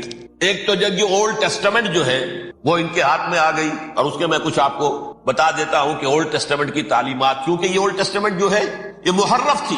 اصل تورات تو گم ہو گئی تھی 587 قبل مسیح میں، جب پہلی مرتبہ ہیکل جو ہے تباہ ہوا ہے، اس وقت ختم ہو گئی. اس کے کوئی 150 سال کے بعد انہوں نے یادداشتوں سے مرتب کر کے لکھی ہے. اب اس میں ان کے اپنے خیالات، اپنے امانی، اپنی توجیحات وہ شامل ہو گئی. لہذا میں آپ کو حوالے دیتا ہوں اس کتاب کے اندر مظالم کی جو تعلیم دی گئی ہے. اہل کتاب نے اپنے مظالم قتل عام کے جواز کے لیے تورات میں تبدیلیاں کی اور پیغمبروں پر دہشت ناکی اور بدترین حرام کاری کے الزامات لگائے. سنیے، پہلا حوالہ ہے یہ گنتی باب 31 آیات 17-18. اس لیے ان بچوں میں جتنے لڑکے ہیں سب کو مار ڈالو، اور جتنی عورتیں مرد کا منہ دیکھ چکی ہیں ان کو بھی قتل کر ڈالو، لیکن ان لڑکیوں کو جو مرد سے واقف نہیں اور اچھوتی ہیں اپنے لیے زندہ رکھو. یہ کسی اللہ کی کتاب کا یہ جملہ ہو سکتا ہے، کسی ریویل بک کا؟ اور سنیے، یہ ہے استثناء ڈیٹرانومی باب 20 آیت 16-18. پر ان قوموں کے شہروں میں جن کو خداوند تیرا خدا میراث کے طور پر تجھ کو دیتا ہے، کسی ذی نفس کو جیتا نہ بچا رکھنا، جیسا خداوند تیرے خدا نے تجھ کو حکم دیا بالکل نیست کر دے. مرد، عورتیں، بچے، بوڑھے سب ختم. یہ کتاب مقدس ہے. اور سنیے سیموئیل باب 27 آیت نمبر 9. اور داؤد نے اس سرزمین کو تباہ کر ڈالا اور عورت مرد کسی کو جیتا نہ چھوڑا. نمبر 4 ان سب آباد شہروں کو ماں عورتوں اور بچوں کے بالکل نابود کر ڈالا. کتاب استثناء باب 3 آیت 6. یہ ہے جو کہہ رہا ہے برٹرنڈ رسل. کرسچینٹی میں آ کر بھی 3 چیزیں شامل ہو گئی. ایک تو یہ باربیرین یہ تعلیم جو ہے اور یہ مذہب کے نام پہ تعلیم, یہ کتاب مقدس کی تعلیم. نمبر 2 رومنز کے اندر جو ایک تمنا تھی ورلڈ ڈومینیشن کی وہ عیسائیت کے اندر آ گئی. اس لیے کہ پوری رومن امپائر جو ہے عیسائی ہو گئی, اسے وراثت کے اندر ورلڈ ڈومینیشن کی جو ایک تمنا تھی وہ مل گئی. اور پھر یہ کہ انہوں نے جو توہمات تھے یونانیوں کے ان کو بھی اپنے ہاں مختلف شکلوں کے اندر جمع کر لیا. ان 3 چیزوں کا the combination produced the most fiercely persecuting religion that the world has yet known. اس کے نتیجے میں دنیا میں تاریخ انسانیت کے اندر جو بدترین خوخار ترین مذہب ہو سکتا ہے وہ شکل عیسائیت نے اختیار کی. اور اس کا مظہر اتم کیا تھا؟ نوٹ صلیبی جنگیں. ایک بات ٹائم ٹیبل کے اعتبار سے نوٹ کر لیجئے گا. فرسٹ ملینیم ختم ہوا, سیکنڈ شروع ہوا. ان کے 1000 سال ختم ہوئے تو 11ویں صدی میں سیکنڈ ملینیم شروع ہوا تو پہلی صلیبی جنگیں ہوئی. لاکھوں مسلمان صرف یروشلم کے اندر اتنا خون بہایا کہ خود ان کے ہسٹورینز لکھتے ہیں کہ جب ان صلیبیوں نے جب گھوڑوں کے ساتھ وہ چل رہے تھے گلیوں میں تو ان کے گھوڑوں کے گھٹنوں تک خون کی ندی بہ رہی. جہاں سے گزرے ختم کرتے چلے گئے, آبادیاں کی آبادیاں ختم. اگرچہ اس کروسیڈ میں گیہوں کے ساتھ گھن بھی پسا, یہودی بھی بہت مارے. یہ فرانس سے جرمنی سے جب یہ کروسیڈرز آ رہے تھے 3000 میل کا سفر طے کر کے آئے تھے. سوچئے تو صحیح. اربن ثانی پوپ جو تھا آگ لگا دی تھی اس نے پورے یورپ کے اندر. سڑک سے ڈوب مرو, تمہارے مقدس علاقے مسلمانوں کے ہاتھ میں. انفیڈلز, یہ کافر, یہ مرتد, یہ ملحد. مسیح جہاں پیدا ہوا, مسیح کو جہاں سولی دی گئی وہ کہاں ہے؟ ان کے ہاتھ میں. وہ آگ لگائی ہے. 3000 میل کا فاصلہ طے کر کے یہ دو قومیں آئی ہے جو تباہی مچائی ہے. تاریخ انسانی میں ایسی بربریت کی کوئی مثال. اور یہ ان کے اپنے ہسٹورینز لکھتے ہیں شکل کے بارے میں. ایسے محسوس ہوتا ہے جیسے ان کی گردنیں جھکی جا رہی ہوں لکھتے ہیں. آپ آگے چلیے. یہ جو بغاوت ہوئی پوپ کے خلاف, اس میں نوٹ کیجئے تاریخی اعتبار سے سب سے پہلے بغاوت کرنے والا ملک انگلستان. اس نے اپنا چرچ علیحدہ بنایا, چرچ آف انگلینڈ. تو پوپ سے رشتہ ملفت. The first Protestant kingdom in Europe was England. اسی سے رشتہ جوڑی West, white Anglo Saxon Protestants. ان میں اولیت کا شرف کسے حاصل ہے؟ برطانیہ شریف. یہاں پر انہوں نے اب ایک بہت بڑا جو کارنامہ کیا, پوپ کی گرفت کم ہوئی یورپ پر سے, پروٹیسٹنٹ مذہب کا فروغ ہوا تو انہوں نے سود کی اجازت حاصل کر. جب تک پوپ کی حکومت تھی سود حرام تھا. نو ٹرانزیکشن, نہ انٹرسٹ نہ یوزری, کچھ بھی نہیں. پروٹیسٹنٹس کے ذریعے سے سود کی اجازت حاصل کر. اس کے بعد بڑے بڑے بینک بنا کر بیٹھ گئے. House of Rothschilds, House of Goldsmiths. یہ عمران خان صاحب کے جو خسر جو تھے گولڈ سمتھ, یہ بینکرز بڑی بڑی فیملی. ان لوگوں نے کیا کیا؟ اب ریشہ دوانیاں. یورپ میں مختلف ملکوں کے درمیان جنگیں کروائی سازشوں کے ذریعے سے. وہی کلما اوقدوا نارا للحرب, جنگ کے لیے آگ بھڑکا دینا تو ان کا پرانا مشغلہ تھا. جنگیں کرواتے تھے. پھر فرانس کے بادشاہ کو بھی قرض چاہیے اسلحہ کے لیے, انگلستان کے بادشاہ کو بھی قرض چاہیے. ہاؤس آف راس چائلڈز کا ایک نمائندہ وہاں بیٹھا ہے, ایک یہاں بیٹھا ہے, اور منہ مانگے شرح پر سود کے اوپر قرض دے رہے. ان کو سب کو جو ہے ان کے سارے مالی وسائل کھینچ لیے, دولت پر قبضہ کر کے بیٹھ گئے. اور اس کا نتیجہ یہ نکلا چند 100 سالوں کے اندر کہ فرنگ کی رگے جاں پنجے یہود. اس سودی نظام کے ذریعے سے دولت پر ان کا قبضہ. علامہ اقبال 1905 سے 1908 تک رہے تھے, لیکن یہ کہ ان کی نگاہ تھی ایسی. گاہ میری نگاہ تیز چیر گئی دلے وجود, گاہ الجھ کے رہ گئی میرے توہمات. اور انہوں نے دیکھا ہے کہ فرنگ کی رگے جاں پنجے یہود میں ہے. ابھی ہٹلر کا تو وجود بھی نہیں تھا, بعد میں ہٹلر کو محسوس ہو گیا نا واقعتاً ہمارا اصل دشمن یہ یہودی ہے جو یہاں پر بیٹھا ہو, جو ہمارا خون چوس رہا. آخر یوں ہی تو نہیں, دماغ اس کا ایسے تو خراب نہیں ہو گیا. یہ قتل عام, یہ ہولوکاسٹ کس لیے؟ اس نے پہچان لیا, اس لیے کہ وہ ویسٹ نہیں تھا, وائٹ اینگلو سیکسن پروٹیسٹنٹس. اصل جادو جو چلا وہ ان پر چلا. اور برطانیہ ان کا سب سے بڑا جو ہے وہ پشت پناہ, مددگار, حامی. اس کے ساتھ ساتھ انہوں نے کوشش کی, یہ ترک خلفاء بیچارے, مرد بیمار تو بن چکا تھا یورپ کے اندر, زوال سے دوچار ہو چکی تھی ترکی خلافت. انہوں نے بھی محل بنائے تھے. آج تجھ کو بتاتا ہوں تقدیر امم کیا ہے, شمشیر و سنا اول طاؤس و رباب آخر. بڑے بڑے قرضے لے کر محل بنے تھے یہ, جو آج جا کر آپ استنبول میں دیکھ لیجئے, قرضوں کے اندر بندھے ہوئے. لیکن یہ کہ کم سے کم یہ ضرور کیا کہ بڑی سے بڑی رشوت انہیں یہودیوں نے پیش کی کہ کسی طرح ہمیں فلسطین میں آباد ہونے کی اجازت. لیکن this goes to their credit. انہوں نے کہا نہیں, یہ معاہدہ جو عمر نے کیا تھا رضی اللہ تعالی عنہ, اس کو میں نہیں. تم جاؤ جا کے زیارت کرو جاؤ. تم وہاں آباد نہیں ہو سکتے کیونکہ ترکی کے زیر نگی تھا نا علاقہ. سلطنت عثمانیہ میں شامل تھا پورا ویسٹ ایشیا, پورا ایسٹ یورپ, پورا شمالی افریقہ. 3 بر اعظموں پر پھیلی ہوئی تھی سلطنت عثمانیہ اور خلافت عثمانیہ. 400 برس تک خلافت ان کے ہاں رہی ہے. انہوں نے نہیں مانا. نتیجہ کیا نکلا؟ انہوں نے اس خلافت کے نظام کو ختم کرنے کے لیے سازش شروع. اس سازش کا نتیجہ تھا اس کو دیکھ کر بھانپ کر ہندوستان میں تحریک خلافت چلی. بولی اماں محمد علی کی جان بیٹا خلافت پر دے دو. ساتھوں تیرے شوکت علی بھی جان بیٹا خلافت پر دے دو. تحریک چلی. ابھی ختم نہیں ہوئی تھی خلافت, لیکن نظر آ گیا. بڑا پیارا واقعہ ایک صاحب نے سنایا ہے کہ جب شیخ الہند جو ہے اسیر تھے مالٹا, یہ 1915 سے 1920 تک رہے, تو وہاں جو تھا مالٹا کا جو کیمپ تھا جس میں کہ یہ اسیر تھے, اس کا کمانڈانٹ جو تھا انگریز, انہوں نے دیکھ لیا تھا یہ بہت فرشتہ خصلت انسان ہے, نورانی شکل ہے, تو وہ اچھا میل ملاپ تھا. ایک روز کہا حضرت شیخ الہند نے کہ آپ لوگ ہماری خلافت کے پیچھے کیوں پڑے؟ وہ تو ایک مردہ شے ہے, اس میں کوئی جان تو ہے نہیں, کوئی طاقت نہیں ہے, پھر بھی آپ ہماری ایک نشانی ہے, اسے کیوں آپ جو ہے برباد کرنے پر تلے؟ اس نے کہا اتنے بھولے نہ بنیے حضرت, ہمیں معلوم ہے اس نیم مردہ خلافت میں بھی طاقت اتنی ہے کہ اگر جہاد کا فتویٰ اس نے دے دیا تو انڈونیشیا سے موریتانیہ تک مسلمان کفن سر سے باندھ کے نکل آئے گا, یہ ہمیں معلوم. لہذا ہم نے ختم کرنا ہی کرنا. اور ختم کس سے کرایا؟ ایک فری میسن مصطفیٰ کمال پاشا. چاک کر دی ترک نادا نے خلافت کی قبا, سادگی اپنوں کی دیکھ اوروں کی عیاری بھی دیکھ. عیاری کس کی تھی؟ یہود اور ان کے اعلی کار برطانیہ. ابھی خلافت ختم بھی نہیں ہوئی تھی, برطانیہ کے ذریعے سے 1917 میں بالفور ڈکلیریشن کے ذریعے سے حق حاصل کر لیا کہ ہاں جا کر یہ آباد بھی ہو سکے. کیونکہ دوسری جنگ عظیم میں سلطنت عثمانیہ ختم ہو گئی تھی, خلافت نام کی تھی, سلطنت تو ختم ہو گئی, ترکی رہ گیا تھا صرف. اور جنرل ایلنبی کی فوجیں داخل ہو چکی تھی یروشلم میں. یروشلم پر قبضہ برطانیہ کا ہو چکا تھا, اور قبضہ دلوانے والے برطانیہ کو ہمارے ہندوستان کے مسلمان فوجی بھی. اربوں نے بغاوت کی ترکوں کے خلاف, اور انگریزوں کی فوج میں ہمارے ہندوستان کے مسلمان سپاہی. بہرحال اب چونکہ ان کے پاس آ گیا, برطانیہ نے اعلان کر دیا, بالفور ان کا وزیر خارجہ, Jews have a right to settle in Palestine, وہ جائیں آباد ہو سکتے. یہ 1917 کا اعلان ہے. اس کے بعد جو کچھ انہوں نے طریقے برتے ہیں اس میں دھن دھوس دھاندلی دھوکہ ہر چیز. مثلا دھن گئے, جناب یہ آپ مکان بیچیں گے, اچھا جی لے لیجیے, آپ کیا مانگتے ہیں؟ 10 لاکھ, میں 11 لاکھ دیتا ہوں لیکن کل ہی نکل جائیں. پیسے کی کمی تھی, پورا یورپ کا سرمایہ ان کے پاس, بینکرز کے پاس. زائنسٹ موومنٹ اصل میں بینکرز کی موومنٹ تھی. 1897 میں جمع ہو کر انہوں نے جو پروٹوکول بنائے تھے وہ کون تھے؟ سب کے سب بینکرز تھے. دولت کی کمی نہیں تھی. تم 10 کی بجائے 11 لوگ نکل جاؤ. یہ کھیت بیچتے ہو کتنے کا؟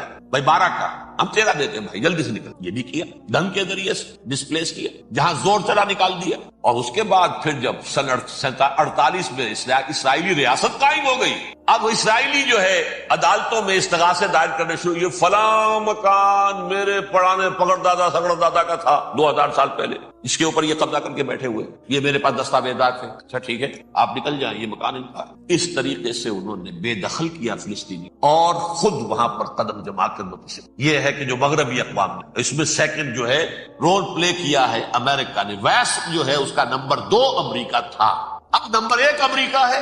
اب برطانیہ کی کوئی حیثیت ہی اب نہیں, لیکن سب سے بڑا وکیل جو ہے وہ وہی ہے اب بھی. لیکن ظاہر بات ہے کہ west white Anglo Saxon Protestants کا امام اس وقت جو ہے وہ برطانیہ US ہے. 1948 میں یہ قائم ہوا, اور یہاں پہ نوٹ کیجئے پاکستان 47 میں قائم, اور تقریباً 9 مہینے ہیں درمیان, اگست 47 اور مئی یا جون 48. اس کا کیا مطلب ہے یہ میں بعد میں بتاؤں گا. پہلی جنگ ہوئی 48 میں, عربوں نے بغاوت کی اور عرب جیت رہے تھے. اچانک پتہ نہیں کیوں عربوں نے جنگ بند کر دی. یہ بالکل یوں سمجھیے کہ پیرلل واقعات. کشمیر میں ہم جیت رہے تھے, بھاگ کر نہرو پہنچ گیا یونائٹڈ نیشنز کے اندر, جنگ بند ہو گئی. کچھ اپنوں کی غلطی بھی تھی, کچھ قبائلیوں نے وہاں جا کر سری نگر ایئرپورٹ تک پہنچ گئے تھے, بجائے اس پر قبضہ مکمل کرنے کے لوٹ مار میں لگ گئے. اپنوں کی غلطی بھی تھی, لیکن اس کے باوجود پڑنا بھاری تھا. اور اگر سری نگر ایئرپورٹ پر قبضہ ہو گیا ہوتا تو سوال ہی پیدا نہیں ہوتا کہ بھارت جو اپنی فوجیں اتار سکتا, زمینی راستہ تھا ہی نہیں. وہی وہاں ہوا ہے بڑے ہی عجیب طریقے پر. عرب جیت رہے تھے, اسرائیل جو ہے شکست کھا رہے تھے, عربوں نے صلح کر دی. کچھ مہینوں کے بعد عربوں نے دوبارہ جنگ کی. اتنے عرصے میں یہ اسرائیلی یہ سب جو ہے جتنے دہشت گرد ہیں اسرائیل, یہ اس دور کے لوگ, وہ چاہے منیچم بیگن تھا یا کوئی اور, یہ سب کے سب اس دور کے ٹیررسٹ. اب انہوں نے ڈٹ کر جو مقابلہ کیا, عربوں کو شکست دی, بڑی سخت. سن 48 میں عربوں کو شکست ہو گئی. سن 67 میں روس کے سکھانے پڑھانے پر جمال عبد الناصر نے حملہ کیا، بلاکیڈ کر دیا ایلات کا، بندرگاہ کا۔ 6 دن کی جنگ کے اندر اسرائیلیوں نے روس سے پورا صحرا سینا لے لیا، اسرائیل سے شام سے گولان ہائٹس لے لیے، اردن سے یہ پورا مغربی کنارہ جو یہ اردن کا حصہ تھا، اور مشرقی یروشلم اردن کے پاس تھا، اس پر بھی قبضہ کر لیا۔ 1967 کی جنگ کا نتیجہ کیا نکلا؟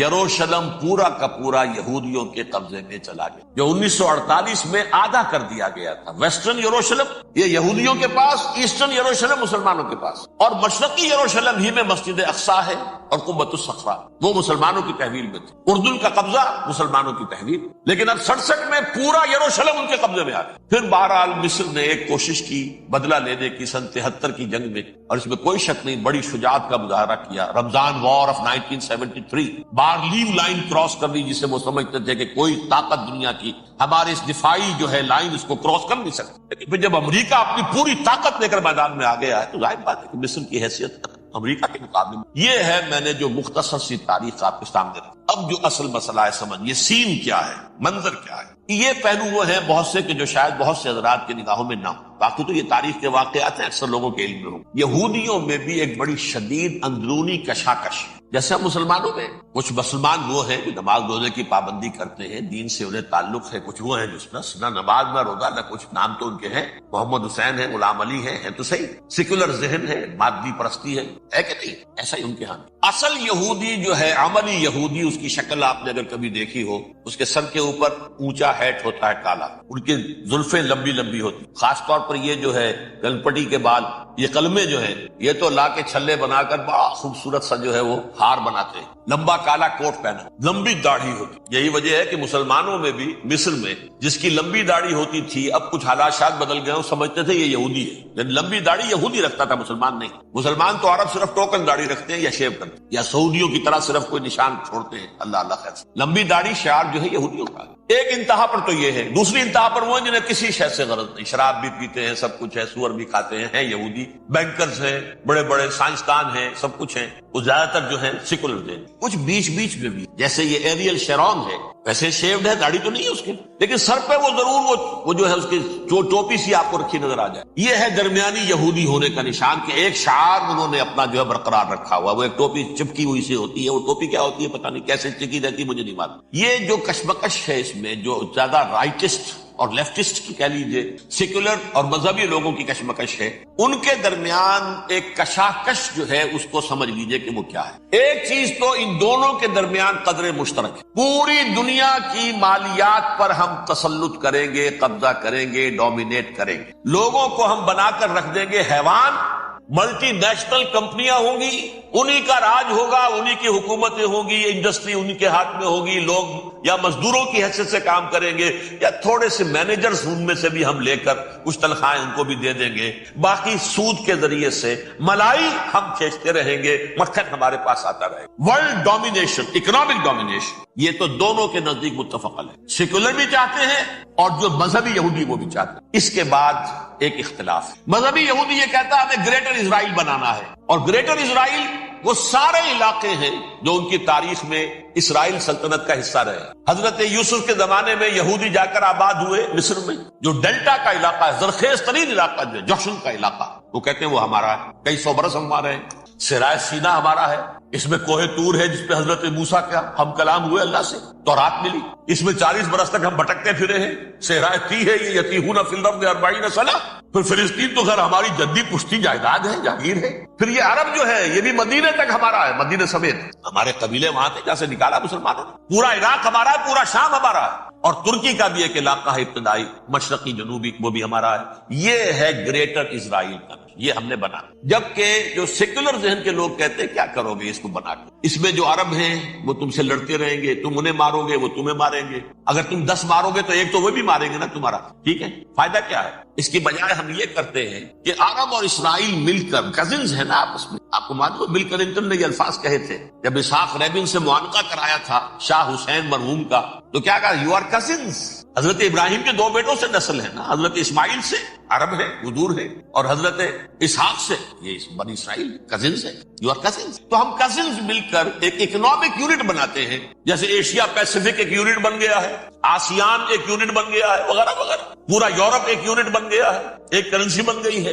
ہم اس پورے علاقے کو ایک اکنامک یونٹ بناتے ہیں. پیسہ اربوں کا ہوگا, ان کے پاس بہت دولت ہے. تیل ان کا ہوگا, بہت تیل ہے ان کے پاس. مزدور ان کے ہوں گے, بڑی تعداد ہے. مینجمنٹ ہماری ہوگی, ٹیکنیکل نو ہاؤ ہمارا ہوگا, سائنسدان ہم ہوں گے.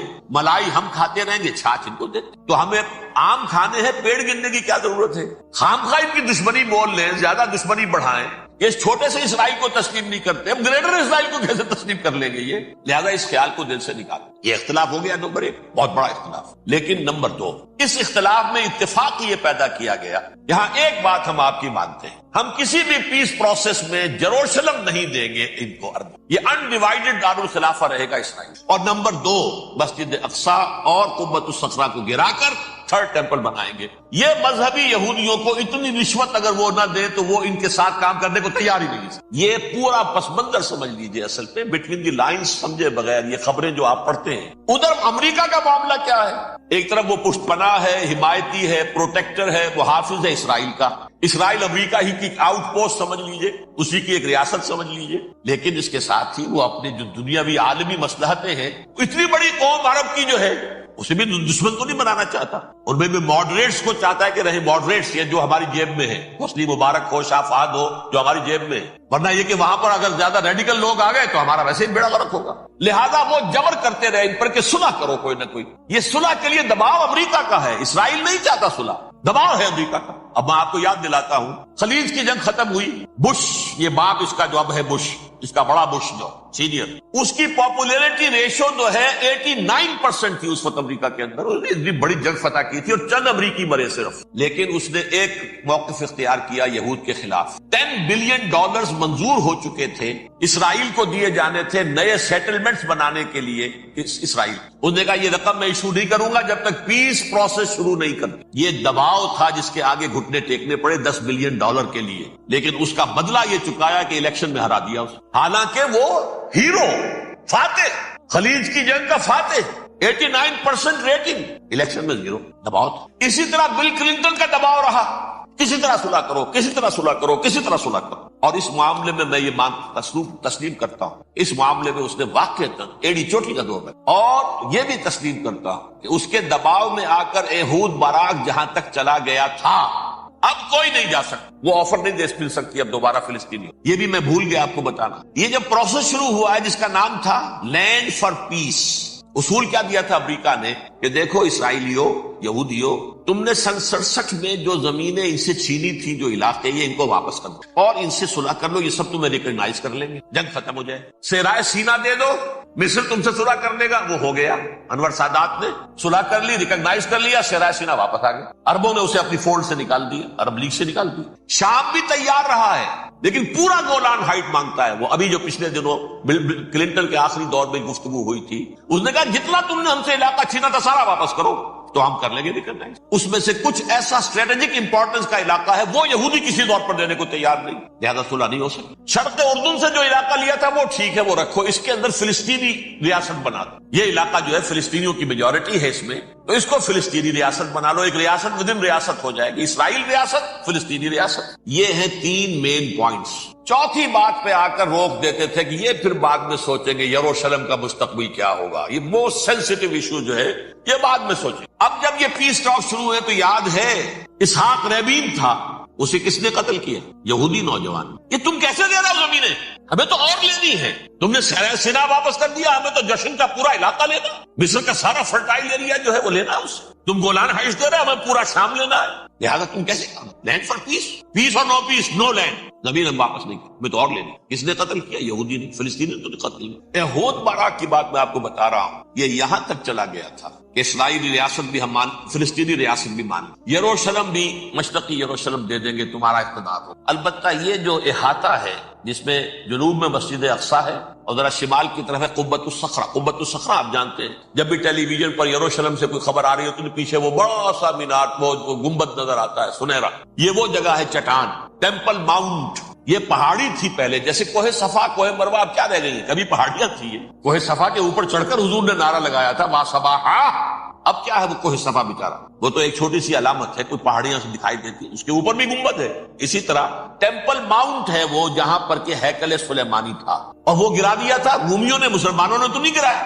لیکن پھر حضور کو معراج وہاں سے ہوا تو عبد الملک بن مروان نے وہاں پر یہ بہت بڑا گنبد بنا دیا، یہ قبۃ الصخرہ ہے۔ وہ مسجد اقصیٰ نہیں ہے، مسجد اقصیٰ اس کے علاوہ ہے، وہ جنوبی علاقے، ایک ریکٹینگولر احاطہ ہے بہت بڑا، جس کے جنوبی علاقے کے اندر مسجد اقصیٰ ہے، اور یہ اس کے شمالی حصے۔ یہود براق نے یہاں تک آفر کر دی تھی کہ مسجد اقصیٰ تو اپنے پاس رکھ لو، لیکن یہ ٹیمپل جو ہے، یہ ٹیمپل ماؤنٹ، یہ قبۃ الصخرہ، یہ ہماری کمٹمنٹ ہے مذہبی یہودیوں کے ساتھ کہ ہم یہاں پر جو ہے ٹیمپل بنائیں گے، تھرڈ ٹیمپل، ہیکل سلیمانی کی تیسری مرتبہ تعمیر یہاں ہوگی۔ لیکن ظاہر بات ہے فلسطینی کیسے مان لیں، مسلمان کیسے مان لیں؟ یہ ہے وہ چیز کہ جس کی وجہ سے وہ سارا معاملہ ناکام ہوا۔ ویسے مجھے یقین ہے کہ اگر فلسطینی مان بھی لیتے تب بھی یہودی جو ہے جس طریقے سے اسحاق ربیون کو اس نے قتل کر دیا تھا، تو یہ اس کو بھی، یہود براق کو بھی قتل کر دیتے، اور وہ کسی صورت تسلیم نہ کرتے کہ یہ یروشلم جو ہے یہ انڈیوائیڈڈ سٹی نہ رہے، بلکہ ڈویژن ہو جائے اس کی، اور صرف مغربی حصہ ہمارے پاس رہ جائے اور مشرقی جو ہے عربوں کے پاس، کبھی تسلیم نہیں، مر جائیں۔ اب دیکھیے اس وقت شکل کیا ہے۔ میرا اندازہ یہ ہے کہ اب جو مذہبی یہودی ہیں ان کے صبر کا پیمانہ لبریز ہو گیا ہے، اور اب ایک مڈ وے آدمی اس وقت وہاں پر آ گیا ہے، ٹوپی والا، اگرچہ وہ پریکٹسنگ یہودی اس طرح کا نہیں ہے، داڑھی والا نہیں ہے، زلفوں والا نہیں ہے وہی کوٹ پینٹ والا، لیکن یہ کہ اوپر رکھتا ہے وہ ٹوپی۔ ایریل شرون، اور انتہائی سفاک، جس نے کہ فلسطینیوں کے 2 کیمپ ایسے اڑائے تھے جیسے کہ چیونٹیوں کیا ہو لشکر اور ان کو پاؤں تلے رون دیا جائے، اس طریقے سے ختم، بہت بڑا قاتل، مرڈرر، وہ وزیر اعظم۔ اور اب جو ہے ان کے صبر کا پیمانہ لبریز ہو گیا۔ اب ان کا فیصلہ یہ ہے کہ انہیں 3 بڑے بڑے قدم اٹھانے۔ نمبر 1، فلسطینیوں کا خاتمہ، ایتھنک کلینزنگ۔ اگر یہ فلسطینی رہتے ہیں یہاں پر تو اگر 10 ہم ان کے ماریں گے تو 2-3 یہ ہمارے مار دیں گے۔ اسرائیلی کی جان تو بہت قیمتی ہے، یہ تو خیر 1000 بھی مر جائے تو کوئی بات نہیں، یہ تو کیڑے مکوڑے ہیں، جینٹائلز ہیں، گوئمز ہیں، یہودی وہ مر گئے، لہذا ان کا ٹنٹا مکاؤ، اب ان کو ختم کرو۔ وہ اشتہار شاید آپ کے نظروں سے گزرا ہوگا جس میں نے یہ الفاظ لکھے کہ بوسنیا کی ایتھنک کلینزنگ جو ہے ماند پڑ جائے گی، اور جو کچھ ایتھنک کلینزنگ ہوئی تھی 500 برس قبل ہسپانیہ میں، اس کا نقشہ آپ دیکھیں گے۔ اس وقت کیا ہوا تھا؟ عربوں کو، مسلمانوں کو یا جلا دو، قتل کر دو، یا جہازوں میں ان کو ڈمپ کر ہوئے اور لے جا کر شمالی افریقہ کے ساحل کے اوپر اتار دو، ڈمپ۔ ایک بچہ بھی نہیں رہنے دیا تھا ہسپانیہ۔ 1492 میں سقوط غرناطہ ہوا ہے، اور اس کے بعد 10 سال کے اندر اندر ایک ایک بچہ مسلمانوں کا ختم کر۔ یہ ہے فیصلہ ان کا۔ اب بہت بڑا قدم وہ اٹھانے پر بھائی کب تک آپ رہیں گے؟ ہمارے لوگ مارتے ہیں، 16 نوجوان ہمارے مار دیے، آج گھر تھا اس میں ایک چلا گیا فلسطینی، بم اپنے جسم سے باندھ کر وہاں اڑا دیا، خود بھی اڑ گیا، 16 ان کے نوجوان اڑ گئے۔ لہذا یہ چیز ان کے لیے ناقابل برداشت، ان کے صبر کا پیمانہ اب لبریز۔ نمبر 2، انہیں بہرحال اب یہ کرنا ہے کہ مسجد اقصیٰ کو گرائیں، قبۃ الصخرہ کو گرائیں، اور ٹیمپل بنائیں۔ یہ انتفاضہ جو اب شروع ہوا 1 سال پہلے سے، یہ شیرون نے دورہ کیا تھا، مسجد اقصیٰ میں گیا تھا، اور اس نے 3rd ٹیمپل کی تعمیر کے لیے ایک پتھر جو ہے بنیاد کا پتھر رکھنے کا ارادہ ظاہر، جس پر فلسطینی نوجوان اٹھے، وہ اینٹیں لے کر اور روڑے لے کر، اور اس وقت سے یہ سلسلہ چل رہا ہے۔ کتنے مارے جا چکے فلسطینی، لیکن کچھ نہ کچھ یہودی بھی مرے، اسرائیلی بھی، اور جیسا کہ میں نے عرض کیا اب ان کے صبر کا پیمانہ لبریز ہو۔ انف از انف، اب ہم اس معاملے کو ایک دفعہ جو ہے فائنلی ختم کر، اور اب بنائیں گے۔ لہذا اب جو ہے کئی ٹن وزن کے وہ جو پتھر تیار ہو کر آگے رکھ دیے گئے ہیں کہ یہاں یہ بنیاد پڑنی ہے، اس کے اندر یہ پتھر لگے۔ بلکہ ایک لطیفہ بھی مجھے یاد آیا ہے، یہ کوئی 30 سال پرانی بات ہے۔ اس قبۃ الصخرہ کی مرمت ہوئی تھی، تو اس کے اوپر جو یہ سونے کی پتری چڑھی ہوئی ہے، یہ شاہ حسین اردن والے جو ہے، ظاہر بات تھا بھی انہی کے تسلط میں، یہ انہی کی تولیت میں تھا، سن 67 سے پہلے، اس زمانے کی بات میں کر رہا ہوں۔ تو انہوں نے پتہ نہیں 30 من تھا یا 30 ٹن تھا سونا جو ڈونیٹ کیا تھا اس کے اوپر یہ پتری چڑھانے کے لیے، جو بہت بڑا گنبد نظر آتا ہے پورے کے پورے ماحول کے اوپر چھایا ہوا۔ اس وقت یہودی اخباروں نے لکھا تھا بہت اچھا ہے، یہ سونا ہمارے کام آئے گا جب ہم اپنا ہیکل تعمیر۔ کہاں جائے گا سونا؟ سونا یہی رہے گا نا، جب ہم گرائیں گے ہمیں وہ سونا مل گیا۔ اب وہ اس پر آ گئے، مزید دیر نہیں کر سکتے۔ تو آپ نوٹ کیجئے، number 1، ethnic cleansing of Palestinians in Israel. Number 2, demolition of the Aqsa Mosque and the Qubbat al-Sakhra. Number 3، امریکہ کو الٹیمیٹم، تم اب اپنے ٹانگ درمیان میں مت اڑاؤ، اور اس کے لیے دھمکی، اگر تم نے ہمارے معاملے میں رکاوٹ ڈالی تمہاری اینٹ سے اینٹ بجا دیں۔ نیتن یاہو نے یہ کہا تھا میں واشنگٹن میں آگ لگا دوں گا۔ یہ انہوں نے امریکہ میں عظیم ترین دہشت گردی کر کے امریکہ کی ایڈمنسٹریشن کو، انتظامیہ کو یہ دھمکی دے دی ہے کہ باز آ جاؤ۔ چنانچہ میں یہ بات کہہ کے پرسوں جمعے میں اپنی مسجد دارالسلام سے نکلا، شام کو، اسی شام کو میں نے ایریل شیرون کی تقریر سن لی T V per. It is not acceptable. Don't appease the Arabs at our expense. We are not going to become Czechoslovakia.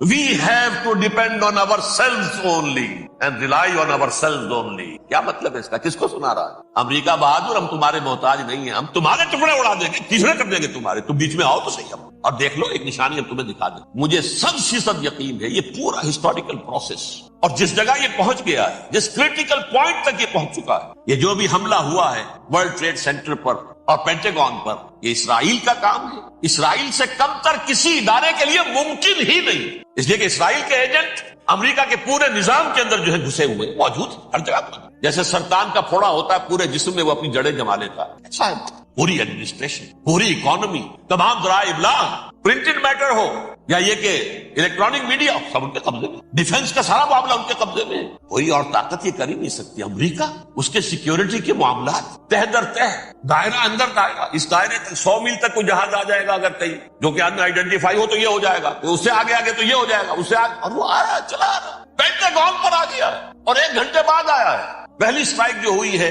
World trade centre, اس کے 1 گھنٹے کے بعد پینٹاگون پر آ گیا۔ پینٹاگون وہ تو یوں سمجھیے ان کی مملکت کا حساس ترین دفاع کا مرکز، اور اس کا ایک تہائی حصہ جلا کے رکھا۔ انہوں نے یہ دھمکی دی، لیکن اس سے ان کے پیش نظر مقاصد کیا تھے؟ 3، اس دہشت گردی کے 3 مقاصد۔ فوراً اس کا رخ موڑ دینا اسامہ اور اس کی القاعدہ کی طرف، امریکہ غصے میں لائل بھبوکا ہو کر فوراً اقدام کرے، اور ایک طرف تو اسامہ اور ان کے ساتھ طالبان کا ٹنٹا مقابلہ، اور دوسری طرف چونکہ پاکستان الائی ہے اور پاکستان کے عوام جو ہیں وہ طالبان کے ہمدرد ہیں، وہ اگر اٹھے تو ان کا بھی بیڑا کر، ایک تیر سے 2 شکار تو ادھر ہو جائیں، جو مستقبل میں انہیں خطرہ ہے۔ 1967 کی جنگ کے بعد جبکہ انہوں نے فتح کا جشن منایا تھا یہودیوں نے، تو انہوں نے پیرس میں جو ایک جشن منایا ہے، وہاں بن گوریون کی تقریر یہ تھی، ہمیں کسی عرب ملک سے کوئی خطرہ نہیں، کوئی اندیشہ نہیں، ہمیں اندیشہ اگر ہے تو صرف پاکستان سے۔ یہ ہے وہ بات جو میں نے کہی تھی، نکتہ کیا ہے، یہ سائملٹینیسلی کیوں وجود میں آئے ہیں یہ 2 ملک؟ مشیت ایس ڈی میں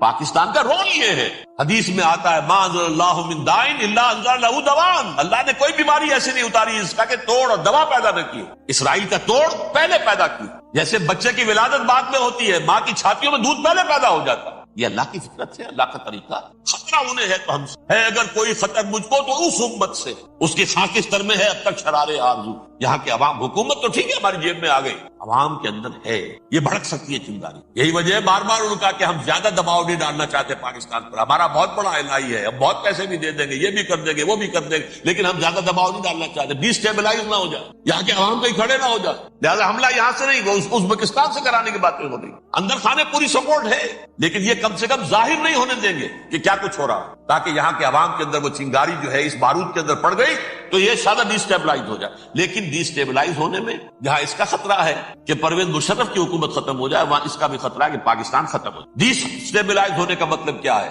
بھارت کو واک اوور دے سکتے، جاؤ اب گھس جاؤ، پولیس ایکشن کرو، یہاں اب امن نہیں رہا ہے، ہم امن قائم کرنے آ جائیں، یا یونائٹڈ نیشنز کی فوج KFOR آ جائے یہاں پر امن قائم کرنے، اور ہماری جو ایٹمی صلاحیت ہے وہ تو ویسے ہی برباد۔ ایک چیز تو ان کے پیش نظر یہ تھی، اس میں تو اللہ تعالیٰ نے کچھ تھوڑی سی عافیت پیدا کر، ان کا خیال تھا کہ غصے میں آگ ببو کا ہو کر امریکہ جو ہے بھوکے شیر کی طرح ٹوٹ پڑے گا، لیکن وہاں وہ اپنے باپ کی طرح کولیشن بنانے کی فکر ہو گئی اسے۔ کولیشن بنتے بنتے تو وقت لگتا ہے، بستی بسنا کھیل نہیں، بستے بستے بستی ہے، دل کا اجڑنا سہل صحیح، بسنا سہل نہیں ظالم، بستی بسنا کھیل نہیں، بستے بستے بستے۔ کولیشن بناتے بناتے نیٹو بھی پھدکنے لگا تھا کہ ہمارے پاس انہوں نے کچھ ثبوت دیے ہی نہیں ابھی تک، کوئی کسی نے کچھ اور کہا، سعودی عرب نے بھی کہہ دیا ہمارے اڈوں سے آپ جہاز اڑا کر حملہ نہیں کریں گے، وغیرہ وغیرہ۔ اس چکر میں ایک تو وقت نکل گیا، اور دوسرے فوراً ہی ان پر آیا ہو گیا یہ تو ہمارے ساتھ کیا ہی اسرائیل نے ہے، لیکن یہ بات لیک نہیں کرنا چاہتا۔ میں نے خود سنا اور بھی بہت لوگوں سے کہا کہ یہ باقاعدہ اسٹیٹ ڈپارٹمنٹ کی طرف سے ٹی وی پر، CNN پر، BBC پر یہ اعلان آیا کہ یہ جو انویسٹیگیشنز ہو رہی ہیں اس حادثے کی تحقیقات کی، اس کی معلومات لیک کیوں ہو رہی ہیں؟ لیک نہیں ہونی چاہیے۔ کیوں؟ اسامہ کے خلاف اگر کوئی ثبوت ہے لیک ہو جائے 1000 مرتبہ، کسی کو کوئی نقصان ہے؟ یہ کون سا تھا؟ کون سا لیکیج ہے جسے روکنا مقصود ہے؟ وہ تو ہمارا متمنا ہے، ہمارا بیٹا ہے، وہ کر رہا ہے، اس گھر کو آگ لگ گئی گھر کے چراغ سے، but they have given a message تو یونائٹڈ اسٹیٹس آف امریکہ ہمارے راستے میں اب مت نہ آنا، ہم پر دباؤ نہ ڈال. Don't appease the Arabs at our expense. یہ الفاظ ہیں شیرون کے. ان کی خوشامد، ان کو خوش کرنا، ان کو پسند کرنا، ان کو راضی کرنا ہماری کوشش پر. جیسے سلوواکیہ کے اوپر قبضہ جو ہے جرمنی کا ہٹلر کا تسلیم کر کے تم نے اس کو بڑھاوا دے دیا تھا اس وقت، ایسے ہی تم چاہتے ہو ہمیں بھی سلوواکیہ بنا دو. اب نہیں بنے. یہ ہے اصل میں صورتحال.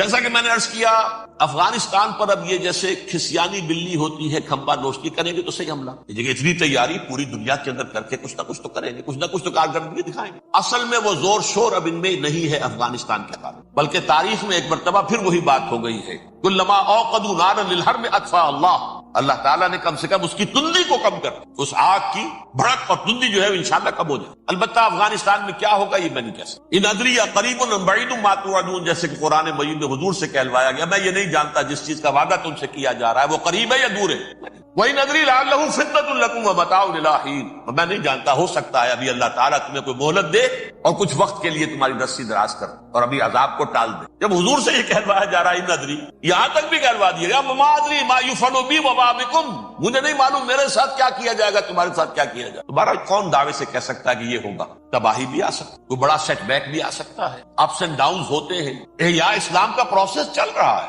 لیکن احیاء پروسیس میں حضور کے زمانے میں بھی غزوہ بدر میں ایک دفعہ گراف جو ہے چلا گیا تھا آسمان پر، تو غزوہ احد میں وہ بہت نیچے بھی تو آ گیا تھا. مسلمانوں کے حوصلے پست بھی ہو گئے تھے. وَلَا تَهِنُوا وَلَا تَحْزَنُوا وَأَنْتُمُ الْأَعْلَوْنَ إِن كُنتُم مُؤْمِنِينَ، یہ تشفی دینی پڑی تھی نا، گھبراؤ نہیں، ڈرو نہیں. إِن يَمْسَسْكُمْ قَرْحٌ فَقَدْ مَسَّ الْقَوْمَ قَرْحٌ مِثْلُهُ، اگر تمہیں کوئی چرکا لگا ہے تو تمہارے دشمنوں کو اس سے بڑا چرکا لگ چکا ایک سال پہلے. انہوں تو ہمت نہیں چھوڑی، ایک سال کے بعد دوبارہ ہو گئے حملہ آور تم پر. تم کیوں دل چھوڑ گئے؟ تو کچھ سیٹ بیک آ سکتا ہے، اور یہ بھی ہو سکتا ہے، اور اللہ کرے کہ ہو جائے. کوئی واقعہ فیل بھی پیدا ہو سکتا ہے. تو اللہ تعالیٰ چڑیوں کے ذریعے سے اور ان کی چونچوں اور ان کے پنجوں کی کنکریوں کے ذریعے سے ہاتھی والوں کو برباد کر سکتا. الم تر کیف فعل ربک باصحاب الفیل الم یجعل کیدہم فی تضلیل وارسل علیہم طیرا ابابیل ترمیہم بحجارۃ من سجیل فجعلہم کعصف مأکول. کھایا ہوا بھوسا جگالی کر کے جب نکلتا ہے جیسے ہوتے ہیں، ایسا پورا لشکر کر دیا. اللہ تعالیٰ کر سکتا ہے، کوئی مشکل نہیں. وہ علی کل شیء قدیر، اسے ہر شے کی قدرت حاصل ہے. لیکن اصل بات جو ہے میں آپ کو بتانا چاہتا ہوں، یہ ہے سائیڈ ایشو. اصل ایشو ہے فلسطین کا جو شروع ہونے والا ہے. بھٹی دہکے گی وہاں. ظاہر بات ہے کہ اگر کوئی بہت بڑا اقدام ہو جاتا ہے فلسطینیوں کے خلاف، اور اگر واقعتاً مسجد اقصیٰ اور مسجد قبۃ الصخرہ گرا دیے جاتے ہیں تو طوفان اٹھے گا عالم عرب. یہ حسنی مبارک ہو یا شاہ خالد ہو یا کوئی اور ہو، یہ نہیں روک سکتے اس طوفان. نوجوان خون اٹھے گا، غیرت اور جو بھی حمیت ہے. مسلمان ان پڑھ سے ان پڑھ اور بالکل بے دین، وہ بھی مسجد کی حرمت پر کٹ مرنے کو تیار ہو جاتا. مسجد تو بنا دی شب بھر میں ایمان کی حرارت والوں نے، من اپنا پرانا پاپی ہے، برسوں میں نماز ہی بننا سکتا. وہ چاہے کانپور کی مسجد سے مسلمانوں نے جانے دی، چاہے وہ شہید گنج کی مسجد کی مسلمانوں نے جانے دی، چاہے نماز نہ پڑھتے ہو، لیکن یہ جو حرمت اور یہ جو حمیت، یہ غیرت ہے، اس سے جو طوفان اٹھے گا یہ ہوگا اس ملحمۃ العظما، اس کی طرف پیش رفت. کتاب الملاحم سے احادیث کے حوالے سے کہ جن جنگوں کا حوالہ دیا حضور نے، پیشن گوئی کی ہے، اس کا نقطہ آغاز تھا خلیج کی جنگ. صدام حسین نے اسے کہا تھا یہ مدر آف وارز ہے، ام المحارب، یہ ایک جنگ نہیں ہے. اس کا نقشہ بھی حدیث میں موجود، پیشن گوئی موجود تھی، اس وقت بھی ہم نے شائع کی تھی. لیکن اس میں جو جنگ اب ہونے والی وہ الملحمۃ العظما. ملحمہ کسے کہتے ہیں؟ لحم، گوشت کو کہتے ہیں. اور قصائی کی دکان کو عربی میں ملحم کہتے ہیں، جہاں گوشت کے ٹکڑے کیے جاتے ہیں. آج کل مشینوں سے ہوتے ہیں، اب جو ہے وہ ہاتھ سے چھریوں سے نہیں ہوتے، لیکن ٹکڑے ہو رہے ہوتے ہیں، جسموں کے چیتڑے اڑ رہے ہوتے ہیں. ملحمہ، یہی لفظ استعمال کیا تھا حضرت سعد ابن عبادہ نے رضی اللہ تعالی عنہ یوم فتح مکہ. ان کے دل میں تھا کہ اب ہم انتقام لیں گے ان عربوں سے، ان قریش سے. الیوم یوم الملحمہ، الیوم یوم الملحمہ، یہ کہتے ہوئے جا رہے تھے. ایک خاص کیفیت، آج ہے گوشت کے ٹکڑے اڑانے کا دن. حضور سے کہا کسی نے جا کر کے ساتھ تو یہ کہہ رہے ہیں الیوم یوم الملحمہ، یوم یوم الملحمہ. حضور نے فرمایا نہیں، ان سے کہو جا کر الیوم یوم المرحمہ، الیوم یوم المرحمہ، آج رحمت کا دن ہے، آج تو میں ان سب کو معاف کروں گا. لا تثریب علیکم اليوم، میں تم سے وہی بات کہہ رہا ہوں جو میرے بھائی یوسف نے کہی تھی اپنے بھائی، اذهبوا فانتم الطلقاء، جاؤ تم سب کے سب آزاد. وہ ملحمہ ہے جس کو کہ حضور نے حضرت معاذ بن جبل رضی اللہ تعالیٰ عنہ، اس کی روایت ہے، اس میں سے جو ابو داؤد میں روایت آئی ہے اس میں الملحمۃ العظما، عظما مؤنث ہے اعظم کا.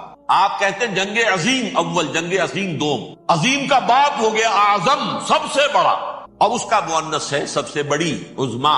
الملحمۃ العظمیٰ، سب سے بڑی لڑائی۔ میرے نزدیک یہ وار کے معنی میں نہیں ہے، بیٹل کے معنی۔ انگریزی میں یہ دو لفظ علیحدہ ہے، وار، بیٹل۔ وار سالوں کو محیط ہوتی ہے، بیٹل کسی ایک خاص جگہ پر جو لڑائی ہوتی ہے اس کو کہتے ہیں۔ حضور کے اور قریش کے درمیان 6 سالہ وار تھی، جنگ تھی، لیکن battles, battle of Uhud, battle of Badr, یہ بیٹلز لڑائیاں تھی۔ تو عظیم ترین جنگ شاید اس اعتبار سے نہ ہو جیسے کہ ورلڈ وار 1 اور ورلڈ وار 2، یعنی اس کی وسعت کا اتنا معاملہ نہیں اور طوالت کا نہیں، لیکن جو لڑائی جو ہے بیٹل ہونی ہے، جس کو کہ یہ لوگ، یا کیونکہ میں نے کہا تھا شروع میں کہ سرما ہے میری آنکھ کا خاک حجاز و ہول قدس، نیو ٹیسٹمنٹ کی آخری کتاب ہے the Book of Revelation, Revelation of Saint John, اس میں آرمگڈون کہا گیا ہے۔ ہر مجدون، یہ عبرانی لفظ ہے، ہر کہتے ہیں اونچی جگہ کو، سطح مرتفع، مجدون میگیڈو، میگیڈو ایک وادی ہے، مرتفع، وادی مرتفع، یہ ہے واقع لبنان، اسرائیل اور شام کے درمیان جو ٹکڑا، جو ٹرائنگل بنتی ہے، یہ ہے، یہاں پر بڑی جنگ لڑی جائے گی، اور یہ جنگ صلیب ہوگی، جو کہا ہے